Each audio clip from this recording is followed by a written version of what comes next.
Welcome in, Bears fans. This is another episode of Bare Bones, but a special edition, Danny. And why is that? Oh, because we're in person and at Noon Whistle Brewing Company in Lombard, Illinois. Yeah, this is pretty cool, right? I mean, I'm not used to seeing you in the flesh. Well, that's probably better for the both of us.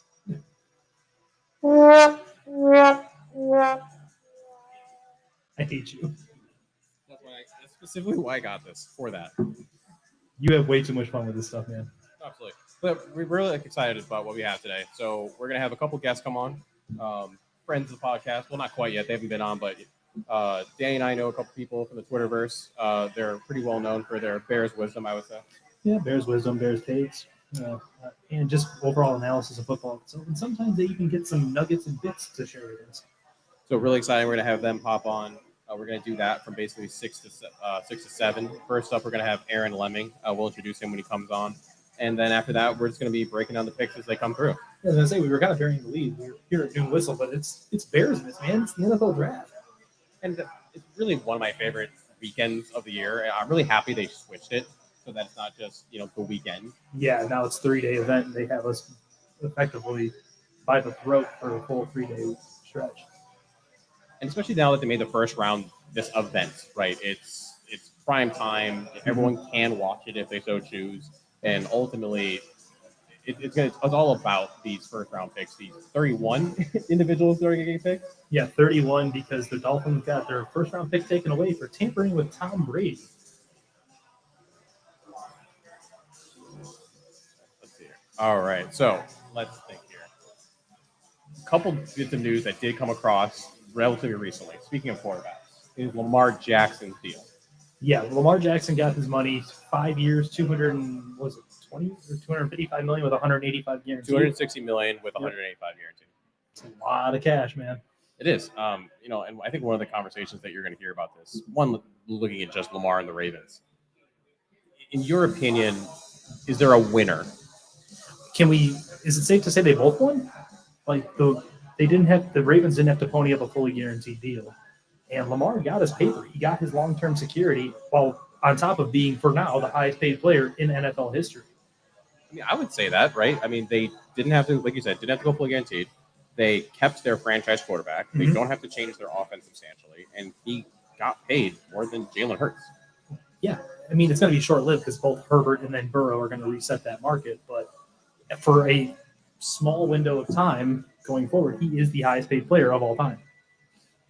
Which is wild to think because when he was coming out, right, what was the whole story? Like teams wanted him to work out as a wide receiver. A wide receiver and a running back. And he refused to run the 40. He refused that. And the Ravens had to trade back up into that first round to get him. And they did that to secure that fifth round option. So the other big part of that was, though, remember the opening game of his MVP, his unanimous MVP, you might add, where I think he threw for 5 touchdowns against the Dolphins, and he gets to the podium and goes, not bad for a running back, huh? And it's just one of those things where, first of all, I just got to respect him for that. He played a certain position, was really good in college, too. It wasn't like he was bad by any stretch. No, he was a Heisman Trophy winner. And he's stuck to his guns. He plays the ways he wants to play, and he's gotten better as a passer, too. It's not like he's just running the ball.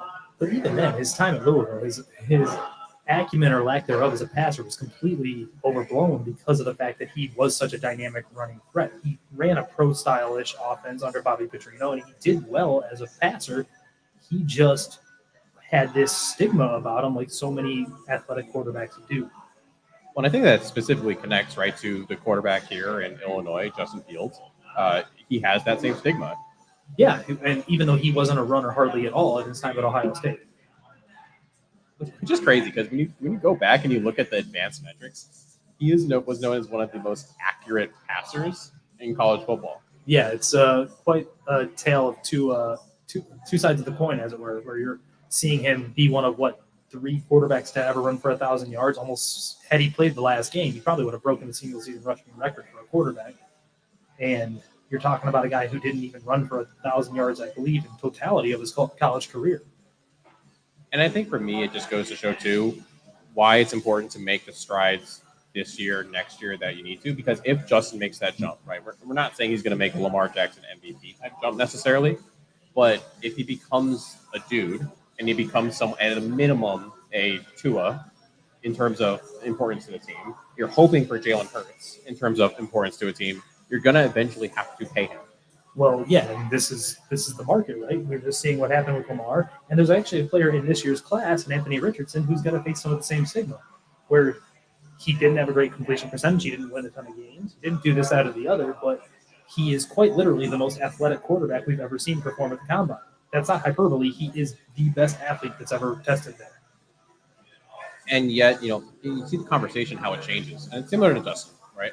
After the combine, people were mocking him, as a first overall pick, as a first, if not second quarterback off the board. And then now all of a sudden you're hearing things where like he could drop out of the top 10, even lower. It's crazy how things change over the course of the draft and how people change the narrative to fit what they want it to be. It's also funny how we still look at the ability to run as like a ceiling limiter for some reason, even though it's at its basis, a floor raiser. If you have a quarterback that can run for in excess of 500 to 600 yards a year, you have a legitimate option of yardage being gained. But for some reason, when it comes to running quarterbacks, we want to take away their running yards like they don't count. Apparently, when you score a rushing touchdown as a quarterback, it only counts for half. Yeah, it only counts as half, and the rushing yards don't matter at all. I don't really care, right? Get the ball in the end zone, and yes, there's all these advanced metrics that show, passing the ball. It's a passing league. We know this, but at the end of the day, I mean, there was a 1 month, if not almost 2 month period where the Bears were the highest scoring offense. Yeah, it was I believe 5 weeks where they were the highest scoring team in the NFL, and that was with Darnell Mooney hurt, no real explosiveness behind him aside from Khalil Herbert, because David Montgomery is one of the least explosive running backs in the NFL. No matter how much any of us may have liked him, he was a great Bear, but he did not offer much in the way of being an explosive runner. And that actually I want to connect that to another point. And look, we have friends of the podcast showing up. Yay! Yep. My wife just showed up, everybody. That brings me to another thing that's actually, I think, kind of interesting. This week, the Bears announced the Brian Piccolo Award. One veteran, one rookie. Jack Sanborn won for the rookies. Dave Montgomery, now of the Detroit Lions, won for the veterans. I know you and I hold Dave Montgomery a little differently than a lot of people do. I think we kind of value what he brings to a locker room, what he brings to a leadership role, which it's obviously there's no way to measure that, right? The only way you can go about it is by, what the stories that come out. And I think inevitably he meant more to the Bears than he meant to any other team, apparently, aside from the Detroit Lions, who gave him $6 million a year, right? Yeah, that was one of the highest contracts that a running back got this year. So it wasn't like he wasn't valued. It's just that, whether it was could do the role or whether it was a couple mil here or there, the Lions apparently valued him a little bit more than the Bears did. Hence why he's no longer wearing the orange and blue. Right, and I'm happy for him. I'm happy he got his money. Part of me wishes it could have been here, but clearly this regime, as evidenced by the Chase Claypool trade, the players they drafted last year, like Jaquan Brisker, Kyler Gordon, et cetera, the list goes on. And they're signing a Deontay Foreman, Khalil Herbert. How they view him clearly as part of the committee in the backfield. They value explosiveness and athleticism.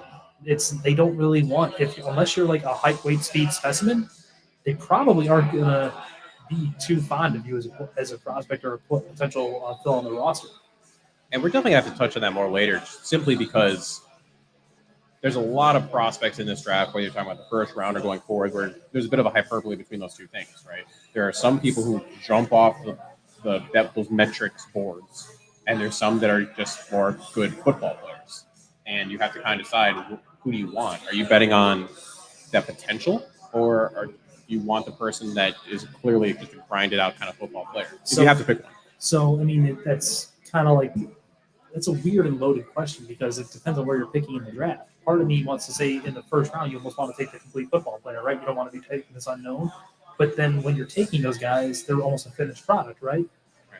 There's an allure to the unknown. It's like the Family Guy thing. What's in the mystery box? It could be a boat. Oh, it could be anything, Lois. It could even be a boat. But there's always going to be an allure to the unknown. And when you get these football infants, like you and I go back and forth on Lucas Van Ness, he was a hockey player first, but I have an affinity for him, and I think he could be something special because of what he has physically. And Lucas Van Ness is so funny because when you see what he does on tape, you can't help but love him in those moments. Everyone's favorite. You sent a video earlier. I don't know if you actually tweeted out or not, but No, I did not. of Paris Johnson, everyone's favorite tackle. It seems like outside of maybe Darnell Wright, getting just absolutely worked Just getting dog walked on one move. He by pushes, Lucas Van Ness. by Luke, and he's done it all over his tape. He did it to Peter Skronsky, who was a unanimous All-American coming out of Northwestern on a one-win football team. But unfortunately, when you then look at, okay, well, let's see more, and then you're like, wait, where are you? Where are you? Where are you? He wasn't on the field a lot. He wasn't on the field. He only played 54% of all his snaps. So, ultimately, let's say he needs to play 75% of snaps. Is that production, is that pop going to decrease? It's hard to say because we don't know because of the way Kirk Ferentz operates. It's like I said, it's all within the realm of the unknown when you're projecting these guys like Anthony Richardson, like Lucas Van Ness, like I don't know, pick your guy that blew up the combine. You're trying so hard to picture what they can be, and what does every coach think they can do? Bring the best out of you. That's why it's always funny. You hear some GMs talk. I know this was on the Athletic. On the Athletic when they had the Mike Sando and all that show. Mm-hmm. One of the things they always talk about is how they don't love having a lot of times coaches really in the room making some of those decisions because all coaches think they can fix a player.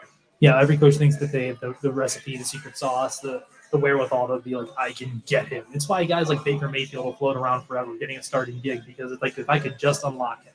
It's not like Baker was some specimen. It's just the allure of where he was the number one pick. And something that I think we do have to talk about, just because I think it's really interesting, so to deal with it, is there was an article that was on the Panthers official website today by Kenny Richmond regarding the potential double trade back that the Bears were talking about. Doesn't that feel that was a little planted though? And it's really interesting, the timing's interesting, right? When it comes out, almost justifying and painting the Panthers in a good light that they were able to pull this off. But basically, the premise of it was the Bears had 2 deals set up: one to move back to 2 with the Texans, and then another one to move down to 9 trading with Panthers. And in the article says the Bears are going to flip the first pick to the Texans for a significant haul, which include a starting offensive player. In addition, it said as negotiations went on, the cost to go from 9 to 2 eventually seemed settled. This year's second-round pick acquired from the 49ers, which was the 61st overall, and then next year's first-rounder and DJ Moore. And in theory, the reason this didn't happen was the Texans weren't willing to pull the trigger and were waiting too long. So, what? Like I said, something doesn't add up, right? It seems like you're missing a bit of the information itself. Right, exactly. And, I mean, could it be true that it literally just hinged on the fact that Texans weren't willing to pull the trigger and Poles wanted to get the deal done and just be happy about it? Sure, potentially. But at the same time, there's something a little suspect about that you were really, and that DJ Moore was part of the deal the whole time. Like, it was my understanding that DJ Moore was more of the sweetener. Yeah, because we got the story that there was 3 players they could choose from. It was Brown, right? Derek Brown, DJ Moore, or Brian Burns. That was the story out of the Athletic from the Chicago area of it, right? Or I think was it a collaboration between the 2? I can't remember the exact article. I just remember those 3 players being listed. And it was like they basically had their choice of the 3. Now all of a sudden they could have had DJ and the 9th pick. Like, yeah, but to me that doesn't add up. The 9th, and like wasn't the 12th pick going to be coming back from the Texans as well? It was like 2, 12, and then another player from the Texans. Call it Brandon Cooks because he wasn't gone yet. Yeah, exactly. And that's just it doesn't. Again, I keep saying it, but it doesn't add up. So essentially, at this point, while it's an interesting conversation, it was on the Panthers website. It seems like it was painted to just to really help out the Panthers more than anything. Oh, and by the way, for anyone that is in here, we are doing a giveaway. So if you want to enter in, buy some raffle tickets. We are doing a lot of things. We did DJ Moore jersey. You can get a Hypersphere Hyper Ice. We got some awesome books that are from Bobby Peters. Bobby right? Peters, who does breakdowns of everyone's offenses across the league, or picks one specific 1 or 2 each offseason to break down. We've got a couple of fire department shirts with Chicago Bears logos on them. We've got plenty of fun stuff to win in our raffle and giveaway. Yeah, absolutely. So come on up and come get some tickets. Because who doesn't want a freshly minted DJ Moore jersey? Custom fitted for them. At this point, I have too many jerseys, though, is my issue. I have like 3 Justin Fields ones. See, I have this weird complex that I've now encountered as I entered my early 30s, where I can't buy someone's jersey if I'm older than them. Like, it's this weird thing if I'm wearing a 22-year-old man's jersey and I'm 33. I guess, yeah, I can see that. I guess I just haven't grown up yet, so I'm not necessarily. Well, you are ready a for that giant quite child just playing Dungeons and Dragons on your off days. See, that's the thing. I haven't done Dungeons and Dragons yet. I want to, but I haven't done it. We should go. You know what? We'll talk after the show. Figure that out. But okay, so we know Lucas Van Ness. What is one of your other two? If the Bears stuck at 9, give me 2 more players that you would say I am happy with that selection at this pick. So let me be clear here. I would not dislike Paris Johnson Jr. or Broderick Jones or Darnell Wright should they stick at 9 and pick that player. I just am not fond of this tackle class. I don't think any of them are all that great. Like, it's like one of those things, not that it's an ideal comp or anything, but the idea that Paris Johnson could be this good, not great left tackle, but he secures the left side. The Bears cut that guy and moved on from him in Charles Leno because he wasn't good enough. Like, I'm not saying it's a direct comp. I'm just saying I don't see some sort of all-pro, Pro Bowl level potential with Paris Johnson, especially he's only played on the left side 1 year of his career. He was a right guard his sophomore year before they kicked him over to the left side. My other two, though, to answer your question is, part of me is really intrigued that if Christian Gonzalez is there at 9 and you can't find a trade back partner, what he could look like, because I think he's the best corner in the draft, and we don't know how this regime feels about Jalen Johnson, and we don't know what there is another hole, and I don't view Kyler Gordon as an outside corner. I think he's a nickel. I would agree with that. I think he looked best when he was playing nickel, and at the end of the year, Kyler Gordon definitely came around. But Yeah, that was because they also said, "Hey, just play one spot." Yeah, giving this rookie from Washington 2 spots to learn on the fly It never made sense. never made sense. But I would think I'm not necessarily a quarterback at 9 guy, but if you did do that, I would argue that with Christian Gonzalez, with Jalen Johnson, with Kyler Gordon, with Jaquan Brisker and Eddie Jackson, depending on how he's coming off that injury, you have one of, if not the best secondary in the NFC North. Yeah, absolutely. And then now you're having conversations of at least a top 15 in the NFL. If not higher, you're better than top half with that, especially given how Eddie was playing pre-injury. And Jalen, I know everyone likes to point to the A.J. Brown game where A.J. went nuts against the Eagles, but I thought he played well that game. Jalen played really well that game. That's the thing. Like, A.J. Brown got his, and that's just what happens with good players. You get yours. Yeah, exactly. And A.J. Brown's one of the, 6th best receivers in the NFL on his best day? Like, it's just a hard thing to describe when you look at the numbers and don't actually watch the game film of how well he played head up following A.J. Brown around the field. And Eddie just off, essentially like Liz Frank. So, broken bone in the foot. If you haven't, make sure you go check out Dr. Michael Risher's Instagram and Twitter. He does a really good job highlighting the players he worked with, Eddie being one of them. And you can see that he is already doing a lot of work on that single leg, weight bearing, all that stuff. And when you add in the position he plays, playing on that back end, it's not something I'm concerned with in terms of from that physical therapy, rehab-y kind of thought process. So just for the people who aren't as well versed as yourself or even me knowing what I know, what is a Liz Frank for people out there who don't know? Like, just explain it to them. So, I mean, at the end of the day, it's a broken bone in the foot, and really in a section of the foot where you have to do a lot of weight bearing. So you have 3 parts of your foot: a hind, a mid, and a forefoot. It usually happens in the midfoot area, so right in the middle. And you can imagine, like, it's like a bridge, right? It's the bridge between your heel and your toes, and you're going to put a lot of stress into the bridge. Now, and why that's so important is that's also where you get so much of your stability. That's where you get your power that you transfer from the foot into the rest Isn't of the it body. almost like a stopping injury? It happens a lot when you go to stop. Exactly. Yes. Yeah. You go to stop. You go to sink, and all of a sudden, essentially, the muscles around that bone can't absorb enough of the force, and so therefore the bone breaks. So it's like a shock absorber almost. In a way. And with his position, though, he plays, like I said, it is a much more read, go versus if it was like a linebacker.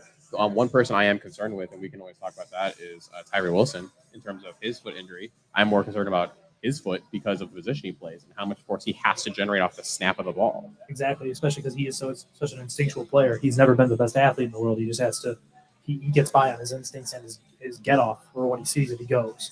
So, long story short, I think he's going to come back fine. He's going to be like maybe half a step slower potentially. But at the end of the day, I mean, that wasn't really what he played with anyway. He was much more of an instincts guy regardless. So I'm not super worried about that. No, and he was. We know what he is, right? He had a couple of off years to say the least, and then he had the comment of, they don't pay me to hit people kind of thing. But I think we all were in agreement when they hired Matt Eberflus that this defense, these people that bringing in this system were going to be almost like the best thing for him, right? Like to get him back to being a ball hawk, not getting him so close to the line of scrimmage. Let him do what he does.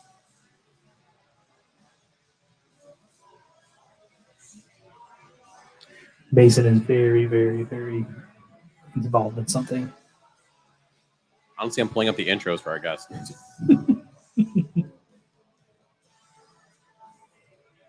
So, but to answer your other question, the other name I'm very curious about if he is there, just because I'm not saying I would personally take him at 9, but the way I view him as a football player, being one of the 3 or 4 best players in this draft class. Bijan Robinson. Yeah, Bijan Robinson. Yeah. I would not personally take him at 9, but I'm curious because of the level of football player that he actually is. You could line him up in the slot for a full game, and he probably could do it. When I watch Bijan Robinson's film, first of all, you can't help just be in awe. It's just a fun film to watch.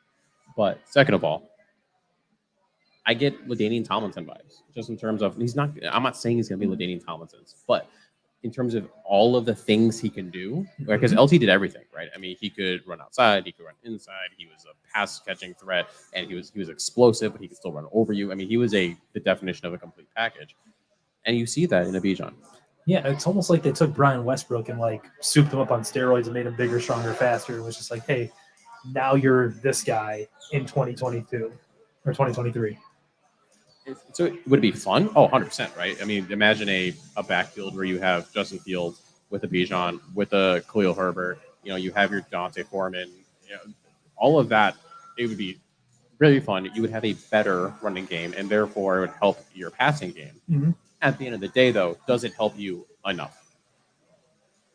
It's hard to say because he makes you a better football team. But what do you measure as helping enough? Because I just don't know. Like Lucas Van Ness, say he gets to 9, or not Lucas Van Ness. Peter Skoronski, say he gets to 9 from Northwestern. The offensive tackle, who I believe probably translates as the best offensive guard in the draft. Does an offensive guard offer more of an upside play to you than a guy you can theoretically have touch the ball 30 times a game, 25 times a game? Yeah, absolutely, and I totally understand that. No, I'm not sitting here banging the drum for Bijan at 9. I'm offering you a thought of this is the best football player. This is what he does. He can touch the ball 25, 30 times a game, and he can play in the slot. He can line up out wide. He can block. He's an explosive runner. He's not like Saquon explosive. I know it's the easy comp because he's the last big-time running back to go high, but it's just you have to look at it in terms of who has the biggest immediate impact. I would not personally take him at 9. I'm just offering the question. No, absolutely. And then, when I pose that question, some could argue, and that if you took a tackle, let's just say, and let's just say you thought personally that this tackle was someone deserving of a pick in the first round, as Danny breaks things, would, because of what that person's going to do, right? They're not touching the ball, but they are generating rushing lanes for the running back. They're protecting Justin. They're letting Justin create explosive pass plays because he doesn't have to worry about, getting hit, all those things. Is that mean more to a team like the Bears, who, when you're a replacement level player who's going to come in instead, let's say you had a Darnell Wright, for the sake of argument, as your right tackle, you're Larry Borum, who struggled last year. Is it more because of the drop off from that to that versus your drop off from a Bijan to a Khalil Herbert or Deontay Foreman? Or Deontay Foreman is not as impactful. Okay, well, let me pose the same question to you then. Who are your other 2 options at 9 that you would be intrigued by?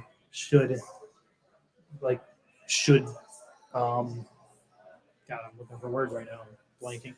Should the aforementioned PJJ go at 7 or 8 or something like that? Sure. Number 1 is going to be someone that may not be there, but Jalen Carter. I'm very conflicted. I would love Jalen Carter there. I just am operating under the assumption he's going to be gone by like 6 by the Lions. And you're hearing all these crazy things. Like I, just saw that there are rumors floating around that some teams might legitimately try to trade to the 3rd pick to take him now, which is crazy considering teams were talking about him falling out of the top 10. It's almost like he's one of the 3 or 4 best players in this draft and always has been. I know, crazy, right? It's weird. And think about anyone where he could go. Right, he could go to the Cardinals. He would fit so well with the Seahawks, especially with the culture that they have there. He would fit well with the Lions. Imagine him sitting on that line with Aiden Hutchinson. That would be terrible for really don't want for the Bears. You go down. Technically, even the Raiders could entertain that thought process. You could have a trade up. The Eagles are sitting there at 10. But if they go to 8 and just jump in front of you, and just jump right in front, there are 1,000 ways that Jalen Carter doesn't end up on the Bears. However, if he's sitting there at 9, I am running to the podium, full out sprint. Absolutely. And you and I have had the conversation. I think what happened down in Athens post-national championship game was more than just boys will be boys, but he's been cleared of everything. It's the legal issues are behind him. It's a matter of now how much does he buy into football? How much does he love football? Can he be coached? Does he want to be coached hard? And that's a really good question. You can answer. You can go into a meeting with an NFL team and say anything you want, but at the end of the day, the proof is in the pudding, as some could say. So it's hard to know. Pudding? It's hard to know. And are you going to bet on the talent? But we're lucky enough to be joined now, bringing him in, Aaron Lemming, at Aaron Lemming NFL. He writes for Windy City Gridiron and Bear Report. Aaron, how are you doing? I'm good. Now I kind of want pudding, though. So thanks a lot for that one. Appreciate that. You're welcome, Aaron. How's it going, man? It is good. We just got back from a walk. It's still a brisk 68 degrees here in Texas, and the draft is 29 minutes away from starting. So I'm bouncing off the walls. I'm trying really hard to just chill out, but this is tough. So, Aaron, same question Mason posed to me earlier. Say Paris Johnson Jr. is gone at 9. Who are the 2 players you're okay with if they take it 9, if they don't trade back? Is Jalen Carter off the board too? Let's say theoretically. Oh, my God. That was my answer. Oh, man. That's a rough one, man. You can't make it easy. Darnell Wright. And so which corners are off the board? I would assume Witherspoon, right? I would assume Witherspoon's gone. Gonzo's there. Okay. I'll say Darnell Wright or Christian Gonzalez. So he took Gonzo with me. So, Aaron, that's interesting. So, for those who don't know, Darnell Wright's the darling of Twitter. It seems like, especially Bears Twitter.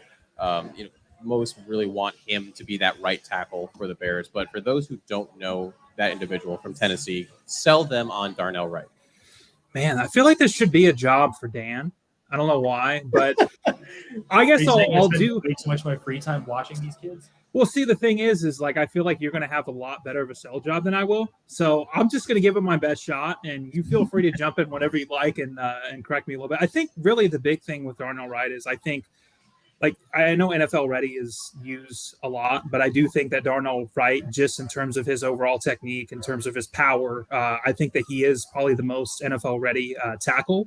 I think he also possesses probably the safest floor out of all these guys. And I think really the big thing with Wright is I think he still does have a good ceiling. So it'll be tough. I don't know. I mean, it's one of those things for me where I am a Paris Johnson Jr. guy.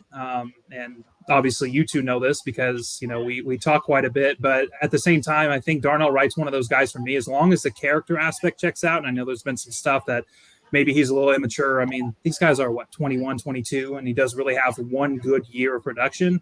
But I do think that Darnell Wright is one of those guys for me, especially as a right tackle, who makes a ton of sense. Now, it would be a little bit of a reach at 9. I mean, we're talking about a guy that was a second or third round projection not a month ago or maybe 2 months ago since the Senior Bowl. But I definitely think that he would be probably my second offensive tackle right now. It also makes a lot of sense there, too, because with a Darnell Wright over a Paris Johnson, or even, let's say, a Peter Skoronski, who I know a lot of Bears fans are not for, but apparently a lot of beat writers for the Bears are for. Yeah. You don't have to do any line shuffling, right? You sub-talking, man. I'll name names if you want me to. You got. I mean, you can throw me under the bus. And I'm not even an anti-Skoronski guy. I think it'd be great to take a Skoronski at 9, but if you took a Darnell Wright, you don't have to shuffle anything. He just goes to right tackle, you move on with your life, right? But if you take a Paris Johnson, if you take a Peter Skoronski, you have some decisions you have to make. Right, and that's the issue I run into with Paris Johnson too. Is Braxton Jones literally got better every 4-week stretch last year, while learning on the job as a rookie from Utah or from Southern Utah University. Do you really want to stunt his growth and make him learn a whole new position at a level that he's just getting used to? That's a factor. Like, and that's where I get Aaron's point on Darnell, right? He can't play the left side. We know he can't play the left side. He was awful at it at Tennessee, and he was dominant at right tackle. Why would you mess with that? And that's why he would almost make more sense at right tackle if you choose to take him at 9, which wouldn't be a bad pick. It would feel lame in a way because it's like just, oh, here he is. Here's your right tackle. But it's a solid pick that would fill a role. So let me pose a question to you guys then, because Paris Johnson Jr. at least did play on the right side as a right guard. What was that, 2021, right? Correct me if I'm wrong. Does that make you guys feel any more confident about him being able to move over to the right side if he's a pick at 9? I would be fine with it. I think, yes, there's a big difference between guard and tackle. Let's be real. There's a big difference between right guard, right tackle, left tackle. But the fact that he was able to go right guard to left tackle, to me, shows he's got the muscle memory, the neuroscience ability to be able to shift and flip and change. And so I would be okay with it. So here's my question then. Just based off of what we know and what they drafted in the offensive lineman last year, like Braxton Jones. What if you look at Broderick Jones and what his measurements are and who he is? He is literally Braxton Jones. He's like a clone. And he is more of the physical, I'm going to throw you around mauling sort of tackle like Braxton was, like Tevin Jenkins is, like in a way how Cody Whitehair was years ago before injuries sapped him of his play strength and his ability to play. Is it possible that that's just the style they prefer, and a lot of this Paris Johnson Jr. stuff is just because he's Justin's former teammate? It's entirely possible. I'm just wondering out loud. I think it's fair. I'm just wondering out loud because we talk about how Broderick is such a project and he only played 1 year. Well, so did Paris, all things being equal. Aaron, we have a question from the chat that I'm going to throw at you here from Brandon Green. What if Paris and Jalen are both there? Who are you taking? I actually got that question earlier. I'm going to, as crazy as it sounds, because you guys both know me, and I think I've been pretty, clear on Twitter too. Like, I'm offensive tackle at number 9. Dude, if Jalen's there, you got to take Jalen Carter. Like, I feel like because here's the thing, right? Like, we talk about this offensive tackle class, and Dan, I know that you feel strongly about this, probably more strongly than I do, in terms of, like, when you're looking at these tackles outside of maybe Peter Skronsky, who I don't think fits the Bears, you're talking about a lot of guys that are probably grading in like the top 15 and top 20 versus a guy like Jalen Carter, where you could make a legitimate argument that he is the best overall prospect in this draft. So I think at that point you go best player available. I mean, don't get me wrong. I'd be freaking out until tomorrow night until you figure out what they're going to do at offensive tackle. But at the same time, I mean, if that's the guy, I mean, I don't know, man, that's where that best player available comes in. You got 2 big needs. You take Jalen Carter and you figure the rest out later, I think. The other part to factor in with that is, if it is Jalen Carter, he fills the most important role in this defense, something they don't have. They need a 3 technique defensive tackle. Justin Jones is fine. He's probably more of a rotational guy in the defensive line, but that guy does not come around very often. He's better than Jordan Davis was coming out. He's better than who's the guy that the Packers took on the defensive line from Georgia. It was a loaded defense. Devontae Wyatt. I got this class in my brain. I can't remember every player from every class. I got you. But it's just like, he's better than all of them, and he was only a 1-year starter to show you the depth. Can you really afford to punt on that if he's there? Well, that connects, Aaron, to something Danny and I were talking about earlier. While we enjoy very much the fact that now, first round, one night, you can sit there on your couch on a Thursday and enjoy this. But now you're sitting there playing the waiting game like you're talking about, right? Mm-hmm. What is going to happen in that second and third round? And you're going to, as soon as these picks come out and as soon as this night ends, you're going to have all the draft grades and, how was this pick and how is this looking already? And the problem is ultimately, we don't know what the entire picture is or even close to what that picture is going to be. So, like, you have to wait for this entire week and as a Bears fan before you can judge any of these picks. Yeah, well, and I mean, you are much more patient than I am. 3 years. So Mason is a patient guy. I am not. I think we very clearly have established that from a very early point. But we know he has a lot of patience. Yeah. So it's like, it's one of You those know, things. we know that- he has a lot of patience. yeah. Who else? He's about to make a really bad joke. I am. Like, Okay, do you know how yeah. you know Mason has a lot of patience? Because Yeah. he's a doctor. Well, I mean, that does work in both ways. So, but yeah, I mean, it's true. I think the thing for me is, and I'm sure you guys would probably agree to a certain extent, is just the problem is if the Bears had pick number 32, right, or even if they were picking somewhere like in the early 40s, I think this would feel a lot better. But it's like, when you look at, let's just say, well, really, I mean, either defensive tackle or offensive tackle at this point, I mean, you're kind of looking at a situation where if you wait to 53 to address either one of those needs, especially a tackle, there's a very good chance that DeJuan Jones isn't going to be there. There's a good chance that Anton Harrison and Matthew Bergeron aren't going to be there. So it's like, do you really, is Jalen Duncan, for example, or, Blake Friedland, are those guys the kind of guys that are really worth, like a second round pick? And that's kind of where, for me, that's where I struggle, because I know you want to take the best player available within reason. Obviously, if CJ Stroud drops to 9, the Bears aren't going to take him. But like within reason, within your needs, obviously you want to take the best player available, but it kind of can come at a cost. And I think, at least for me, like I look at this as 2023 for Justin Fields is the year where the Bears need to hold up their end of the bargain, right? And I think that they're well on their way to doing that. But I think one of those pieces is definitely getting the offensive line figured out. And they made a move at right guard or left guard or whatever guard position he's going to play in Nate Davis. But now you got to figure out the rest of the offensive line. And that's what concerns me more than anything. If the Bears don't go in the first round, is because that wait from 9 to 53 is going to be a hell of a lot of weight. So I got a question for you, Aaron, just because you brought up like the next tiers of offensive tackles after you get past like Anton Harrison and whatnot. What are your feelings on Wanya Morris? I know you're an Oklahoma Sooner guy. Yeah. I personally kind of liked his tape when I watched him. I just want to know what your personal feelings are on him, given that you've probably watched him more on a week-to-week basis than I have. So here's what I will say, and again, I'm an Oklahoma fan. Maybe there's a little bit of homerism going into this, but what I will say is this. Bill Biedenbaugh, their offensive lines coach, is absolutely outstanding. A lot of their offensive linemen tend to transition to the NFL pretty damn well. They also run a zone-based scheme, so I think that helps a lot. Wanya Morris is one of those guys where he was out with a suspension at the very beginning of the year, and their offensive line looked out of sorts. And literally the minute that he stepped back in, their entire offensive line started playing considerably better. And that's with a pretty big downturn in all reality at quarterback, going from, what they had last year in Caleb Williams to what they had in Dylan Gabriel. So, yeah, I like Morris. I think he's more – I would say probably a late third, early fourth, but I do think that he's one of those guys that, while he may never be like an elite offensive tackle or whatever, I do think he can be an above average starting offensive tackle. And I also think he's somebody that could step in from day one and at least compete for a job. So to me, I'm more comfortable with somebody like him than a guy like Blake Freeland, who I think he needs a little bit more seasoning and he needs to add some weight. Yeah, Blake Freeland, is that really interesting because he blew up the combine, right? Mm-hmm. So if you just look at the numbers, it's fantastic. But when you look at the tape, it is a different story. He just looks like a deer, like just on ice out there, and he's got the bare bones, no pun intended with the show, to be able to, I think, be a successful tackle in the NFL. But it is a project. So if you can get a guy like a Wanya Morris, or even someone like a Bergeron is big for me, I think, in that second round.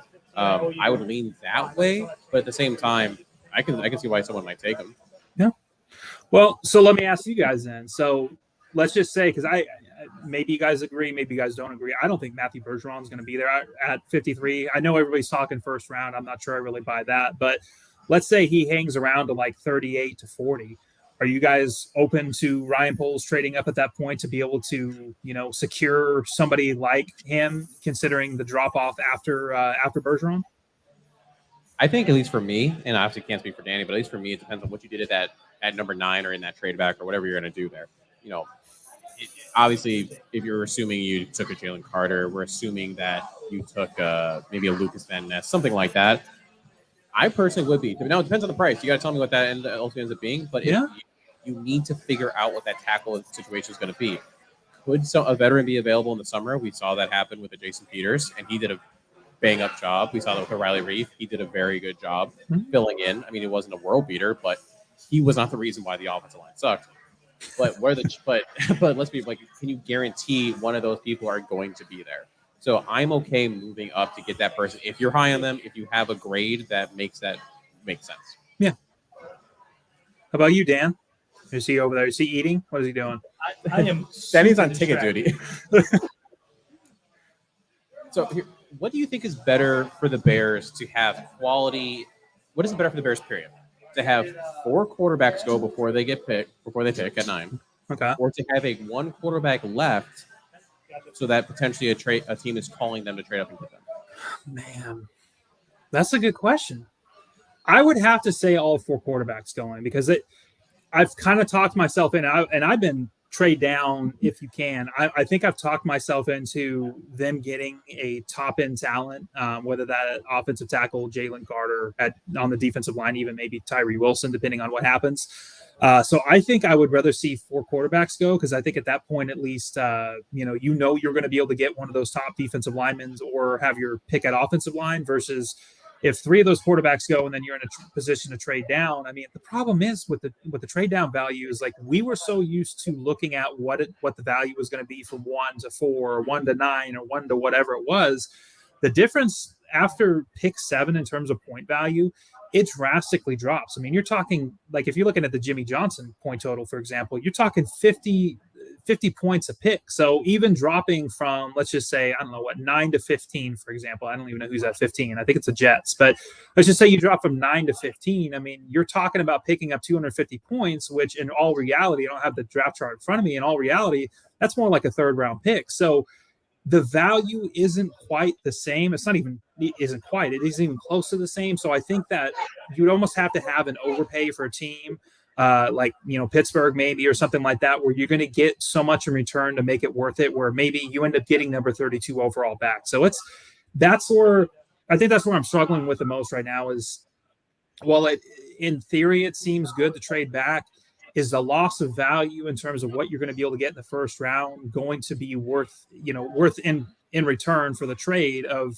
what you would gain from it. I just don't know. I don't know that they're going to be able to get what they want from it. So yeah, that's a good point. So on move on what's being talked about. The question I posed to Aaron that he actually did an amazing job at answering was, what do you think is best for the Bears? If 4 quarterbacks go before their pick, pushing players down to you, or that there is a quarterback remaining that a team wants to trade up for? Yeah, he said the same thing. That's a good question, huh? That's a good question. I was not prepared for this question. Professional podcaster here. You're welcome. And then here it goes, Dan again. He's like, "Yeah, I'm not doing this right now." Well, we're doing some of the giveaways here. So if you haven't had a chance yet, come along and you can win a DJ Moore jersey. You can win a Hypersphere Hyper Ice. I had to do something rehabby in order for you to help with some muscle fatigue and recovery. We got some spare shirts. Danny brought some shirts from his firehouse. We got some books that are going to improve your football knowledge. We have a Bears jacket. Get over here, get some tickets. We love giving stuff away, and it should be really fun. We're going to do announcements right around probably 7:30. Pulling for these. Aaron, you should be here. You can win some stuff. I know. I was just thinking. I was like, why am I not in Chicago right now? Because that would be really nice. Where are you guys at exactly? I don't even know.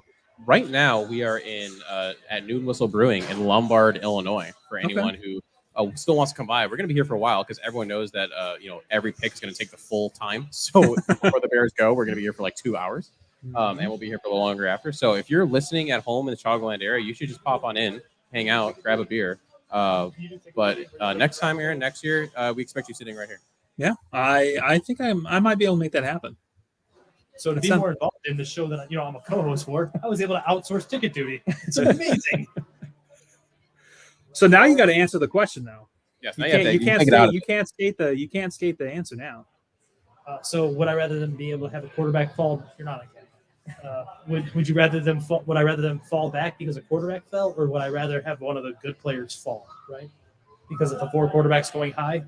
Sure, that's a way to put it. That's a way to put it. Sorry, I'm discombobulated.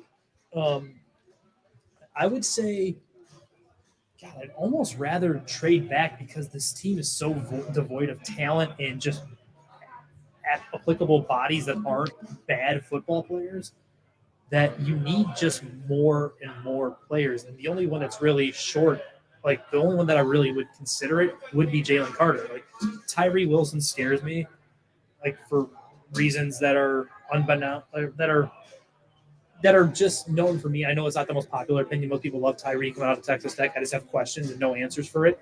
Don't let Brandon hear you say that. Oh, I know. I'll get my head ripped off. Oh, no. So, yeah, my answer would be I would rather a quarterback fall to 9 and maybe say like Will Levis falls to 9. And that really is the Texans' number 2 option at quarterback behind Bryce Young, and get the 12th pick and then a third rounder with it, because you might still be able to get my guy Lucas Van Ness or something like that. So let me ask you this. If we're just going based on purely point total, right? Because I think the point total for that would be 150 points, which would be, I think, like a mid 4th round pick. I don't have the chart in front of me. Is it still worth it for a 4th round pick, or do you have to see an overpay in order to make it worth it? And he's off doing his thing again. He is. So the question was, so repeat the question, Aaron. Yeah. So let me ask you this, right? So you say that you would like a 3rd round pick in return for dropping 3 spots, but if we're just going, and again, obviously none of us have any idea like how this would actually play out, but let's just say we're purely going off of the real Jimmy Johnson point total, the 100 points. Yeah, is there a lot of feedback? Little feedback. Yeah. Okay. Would you still do the trade with a team like the Texans if you're only getting like a mid 4th in return for it? If you're just going off Jimmy Johnson point total. I mean, that's still a top 150 pick. Yeah. I'd have a hard time saying no, just because I don't think the fall off from the players to 9 to 12, provided Carter is gone, is that great, if at all. Yeah.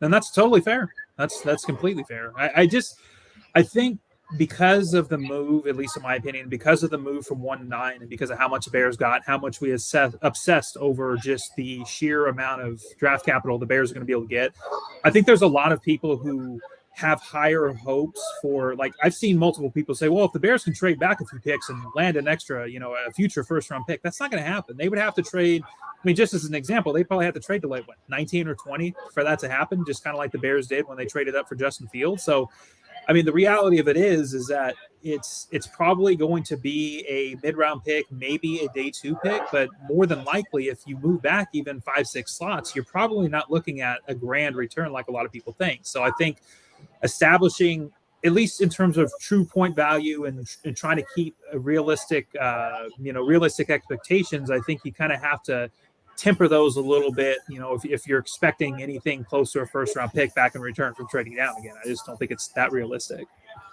Yeah, I agree with that. I guess on my end, and this is a bit of a cop-out, for me, it ultimately boils down to what players are available, right? If I can't trade back from 9 all the way to, man, let's use the potential Washington trade that's floating out there, right? Like if I'm going to try to get a Sweat or a Young, because they might be both available, all the way down to 16, I believe they're at. Yep. If already my blue chip players, that little cluster, if I have 3 of them left, I can't go all the way back to 16. Right, that's a hard fallback, isn't it? So the question is then becomes like, what do you value, more red players because you're falling back further, or do you value the blue players? And that's a question only he knows the answer to. So Aaron, how many teams recently have won a Super Bowl without at least 3 blue players? I can't name you one. I mean, how many do the Bears have? Do they even, I guess, DJ Moore? That's bad, man. I mean, Justin Fields could be, but I mean, right now he's not. I mean, so yeah, we can say 1 with an asterisk with Justin. I mean, I'm really excited for what DJ Moore could be, but I don't know that I can call him blue at this point. Yeah. I mean, that's fair too. So maybe I was being too generous. I don't know. Yeah, no, that's fair. And yes, we're not looking to compete this year or anything like that, or even the next year. But for me, when you're sitting at 9 and you already got rid of that opportunity a little bit when you trade back from 1, you got to take advantage and get that blue player, because who knows the next time you're drafting top 10. Yeah, no, I agree. And I think, it's easy for us to sit here and count on the Cardinals to be top 10, or the Cardinals, I'm looking at the TV right now, the Panthers to be, top 10 bad next year. But the reality of it is we don't know that for sure. And so, yeah, you bring up a really good point because, yes, they will have 2 first-round picks next year. But let's say the Bears end up being considerably better. And let's say Carolina ends up performing a little bit better and winning 7 or 8 games. You could be talking about a pair of, top 15 picks rather than, a top 10 pick and wherever the Bears land. So, yeah, and I think that's kind of the gamble where you have to figure out, and like you said, it's not a cop-out at all, because ultimately what this comes down to is, if we're sitting there at 9 and the Bears don't have Paris Johnson Jr., they don't have Tyree Wilson, they don't have Jalen Carter, they don't have, Will Anderson, they don't have any of those guys on the board. I think it makes it a lot easier for them to be able to trade down, because in that position, you probably have a quarterback there. And like Dan said, you're not losing a lot of value. But if a Paris Johnson Jr. or a Tyree Wilson or a Jalen Carter's there at 9, I don't know that you can pass up that opportunity, because frankly, those guys, even if you trade back down to 12, those guys are probably not going to be available at that pick. The only thing I would throw at you, Aaron, because of the Texans thing, hypothetically, could you potentially get more in the point value because they're trying to get a quarterback? Yeah, I mean, so that's the thing is, like, when I researched like all the trades and stuff, I didn't really dive too far into like the back half of the first round or even really outside of the top 10, because frankly, it didn't really mean much when you're looking at the Bears having the number 1 overall pick. So I don't have any historical data to really back one way or another. I would just, at least for me, I kind of like to be conservative on the assumptions in terms of what they can get. But yeah, you're absolutely right. If Will Levis is sitting there at 9, or Anthony Richardson or whoever, obviously it's not going to be CJ Stroud.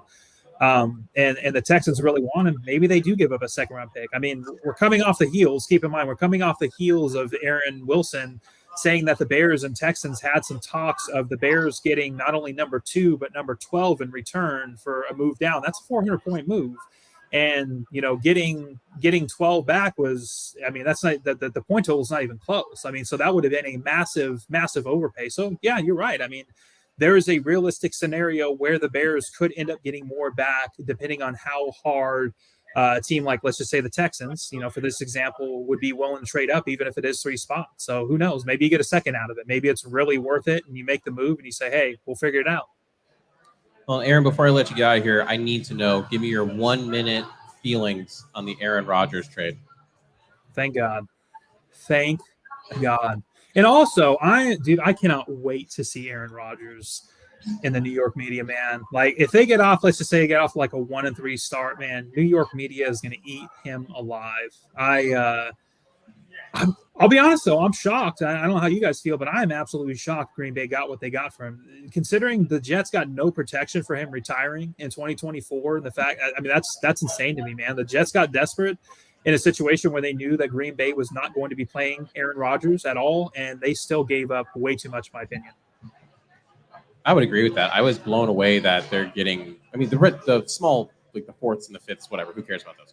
But, the fact that they're getting a 2nd and then a guaranteed 2nd, potentially 1st, is pretty nuts. It is. That's wild. And all he has to do is play, 65% of snaps, and that's what they get. If you have even an okay season, if he plays under 65% of snaps, it's because it was a horrendous season. Because Wilson beat him up. Yeah, or he got hurt, one of the two. Yeah, like, I mean, the thing is even if they get off to a bad start, I mean, it's going to, especially with the 17-game slate now, I mean, you're talking week 10, week 11 before teams are really out of it. So, and I mean, Aaron Rodgers still is a pretty good quarterback, and the Jets do have a pretty good roster. So I would imagine even if they struggle out of the gate a little bit, it's not going to be something they're going to be sitting there in like week 12 and like, all right, we got to bench this guy for the rest of the year. I just don't see that happening. Well, Aaron, thank you so much for popping on. We really appreciate it. Where can people find you and all the awesome information you put out? Yeah, so you can find me at Aaron Lemming NFL on Twitter. You can also find me at thebearreport.com, and you can find me at Windy City Gridiron. I very much appreciate you guys having me on. I was really stoked when Lester hit me up. So I'm glad that I was – yeah, man, I'm glad to be I think I'm the first one on, right? You are the first. Yes. So new friend of the podcast, Aaron Lemming, everyone. Yeah, exactly. So awesome, man. Hey, you guys enjoy the night. I'm definitely jealous of all the giveaways that you guys are having. So enjoy the night. If you need anything from me, you know where I'll be at. Absolutely. Enjoy the draft, Aaron. All right, man. You guys too. Have a good night. Take care. All right, Aaron Lemming, everybody. Danny, anything that Aaron stood out? I mean, I missed half the conversation, You so I have no idea what to say to that. Well, Not too bad. It was for good reason. Again, fun giveaways that we're doing here. But we When do we want to do our first one is the question. first one we're going to do at 7:30. We said that. Oh, did we? I missed that. I said that. No, you said that, so I'm not paying attention. But now we get to bring on another guest.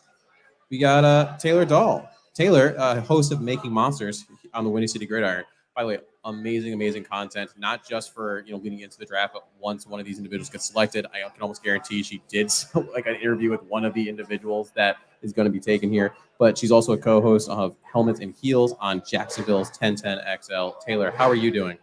Hey guys, I'm good. I'm actually pretty nervous. I'm sweating a little bit as I'm thinking about this draft, but I'm excited. I'm pumped. I'm ready. It's a big off season for the Bears, and it's something that I've talked about a lot. On every podcast I've done, one of the things that I've mentioned is like it is a very big and probably one of the biggest that we've had in a long time. So I'm excited.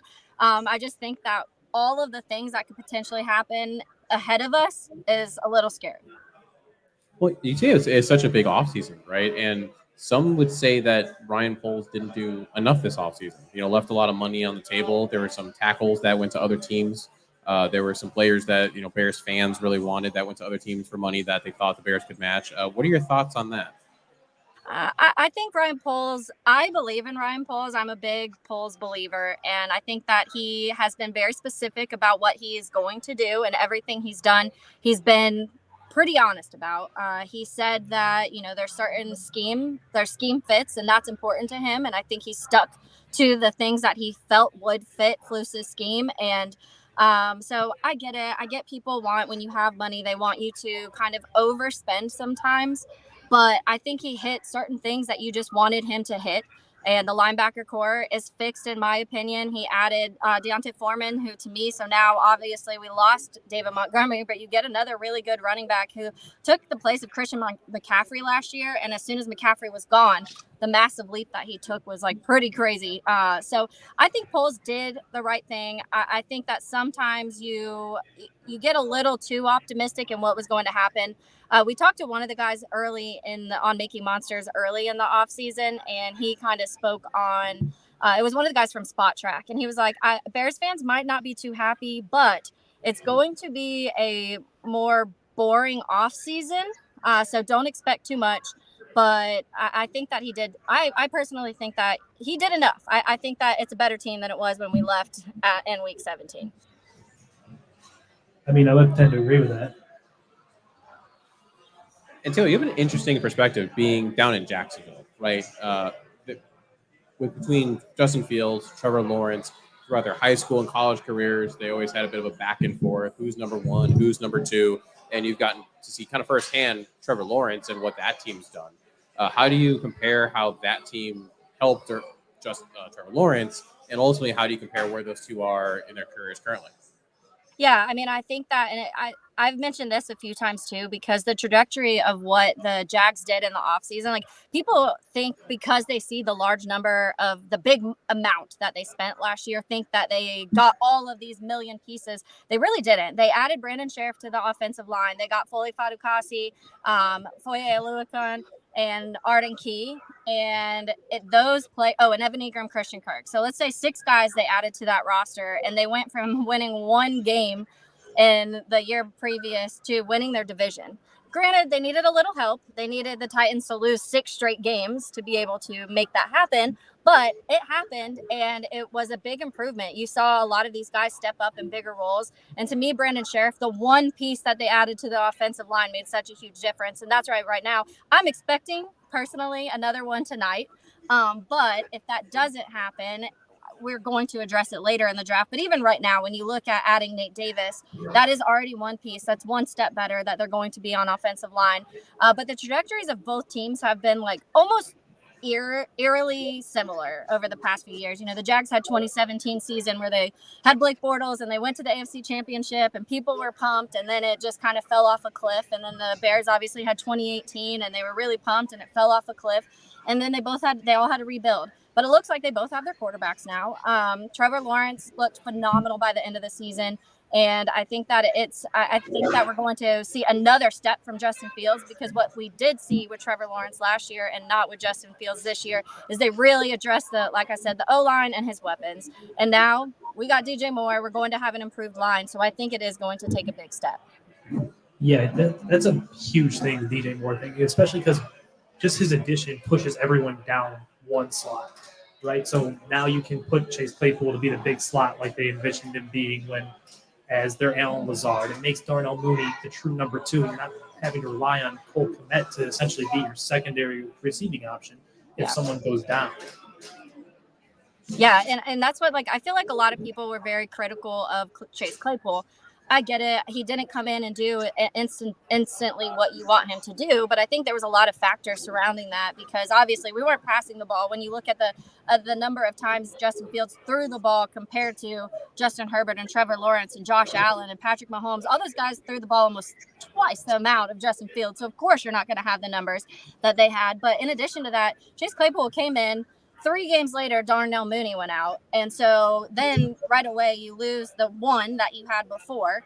And then Justin Fields get hurt. And then Claypool gets hurt. So it was just kind of messy. And now he has a full offseason with the playbook. Like you said, adding DJ Moore is just another layer to that offense, the offensive weapons. And it's only going to help. Yeah.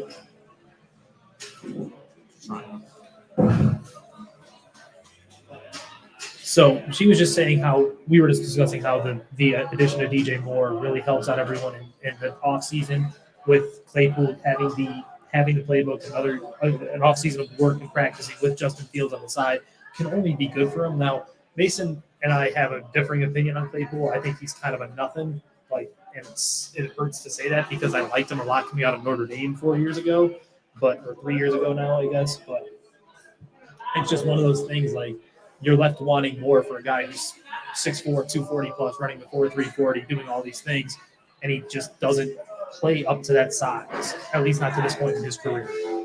Yeah. I mean, I personally think that Pittsburgh didn't use Claypool the way Claypool is meant to be used. And I mentioned just now a lot of the reasons I think he didn't work here. I just think our passing offense wasn't going to work last year, and it just wasn't there. There wasn't enough time for Justin to throw the ball, and when it was, our guys weren't getting the separation. And Claypool I wouldn't say is like that huge, like, create separation guy, but he's usually the, like, make a play type of guy, and we did see that down the stretch. The problem is when you're lined up with, no offense to Dante Pettis, because he made some plays too, but, like, when you're surrounded by guys like Dante Pettis and Equinemius St. Brown and Webster, there's only so much you can do. And especially, like I said, when you're throwing the ball 300 times compared to other quarterbacks throwing it 500-600 times, you're not going to get the same production as other wide receivers. It's just not going to happen. Yeah, absolutely. I would also throw in there that, Chase did get hurt at the end of the year. And like you said, the offense just wasn't meant to get passing yards like that. It just wasn't constructed that way. Well, and I think that and I don't personally, because I've never seen Luke Getsy's playbook, but one of the things that people talked about a lot was it's a difficult playbook to learn. It's not one that you can come in and learn in 2 weeks. And he had to come in pretty much 3 days, like, get thrown into a game. And then, like I said, 3 weeks later, Darnell Mooney's getting hurt, and he has to be, like, the guy after only having the playbook for 2.5 weeks. So I feel like he got the short end of the stick. I'm not giving up on Chase Claypool, but I do think that DJ Moore will make all of that situation better.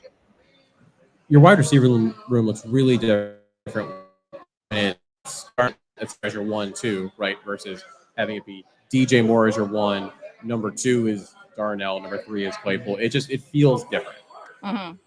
Yeah, because obviously when we're looking at it last season, and that was the whole argument even in the offseason, like, is Darnell Mooney a true number 1 wide receiver? And I don't think anybody said, yes, he is. Can he play up to, like, certain potential? Yes, but I think everyone considers Darnell as more a 2, a high 2, because when you compared him to the previous year with a lot of the solid 2s around the league, he matched up. But he's not a 1. He's unfortunately just a little too small to be a number 1 wide receiver, and not quite fast enough as Tyreek Hill to be that 1 and be short. So I think that, like I said, I think DJ Moore just really adds that next level that we need, and it shifts everybody down. And then in addition, like Cole Kmet, we haven't even talked about Tunyon being added also. So that's another weapon that he's given this offseason, in addition to, just the glimpses that we could see last year in the games. There was a stretch of games where they were scoring 29 plus points, and people just don't want to talk about that sometimes. Granted, a lot of that was Justin using his legs, but there was also some incredible plays made by Claypool. We saw some bad pass interference calls and things like that, but hopefully good teams will triumph over those things that started really affecting us last year. The other thing to really factor in while we're on the topic of the receiving core is, I believe, Claypool, Mooney, and DJ Moore were all top 15 in average depth of reception this year, where Fields thrives. He doesn't do well in the short to intermediate game. He does well in the intermediate to long game. So they clearly are building this receiving core to his strengths. Now, obviously, he's going to have to improve on the short game. That's where the development is going to occur. But they're at least building the receiving core to what he does well and to accentuate exceptionally what he does well. Because it's the old coaching adage: don't tell me what a player can't do, tell me what he can do, and I'll make him better. Yeah. And we saw them do that last year. It was like a flick of the switch when the New England game happened, and all of a sudden you felt like they really started working around what Justin could do. But the problem was they didn't have all of the pieces surrounding him to be able to really make that work. And that's why it kind of died off after, 4 or 5 weeks. We started just seeing people figuring it out.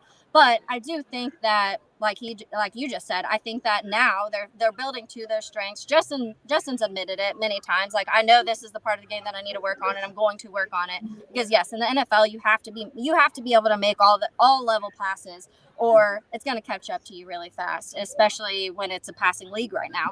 I think it's going to be fun. I'm excited, just because it was so fun to watch him last season, and I miss it. I want to watch Justin Fields right now. And then just now imagine that with another layer of offense and protection. What's really interesting, though? We're also hung up on Paris Johnson Jr. There is a receiver in this class who also went to school with him, who would help that short to intermediate passing game. I'm not saying. I'm just saying. There's some Twitter people that have been really wanting him, and I'm like, I don't know. I was going to just ask you, Taylor, if let's say it wasn't at 9, let's say it was in a trade back with the Steelers, you pick up 32, and you took Jackson Smith and Jigba at 17. What would your reaction be to that? I think I'd be okay with that. To me, that around that area would be worth it. So if they traded back to that level, my number one would say get Darnell Wright. If Darnell Wright isn't there and JSN's there, I would say get JSN. I think that, but to me, to do that at 9, especially if there's other guys like Paris Johnson sitting there, or some of these other names we've been talking about. I keep saying Paris Johnson because that's who I want, obviously, so I'm being a little biased. Just keep saying that name. Hopefully I can manifest it into the world and it happens. But there's so many things, and that's what I was saying, all of the different situations and scenarios that could happen in the top of this draft are just wild, because all of a sudden today we're seeing rumors that Tyree Wilson may fall because his medical's not looking good from his injury. And all of a sudden we're seeing that maybe the Titans want to trade up to 3 and get a quarterback. And it's the ideal scenario for the Bears, obviously, is all 4 quarterbacks going before us. And that really helps our situation for getting one of the guys that you really want. It's hard to argue with that. It really is. So I know you said Paris Johnson, and that's your manifesting. Let's say he's gone. Based on the interviews you've done, the Making Monsters work you've had, who would be your number 2 at number 9?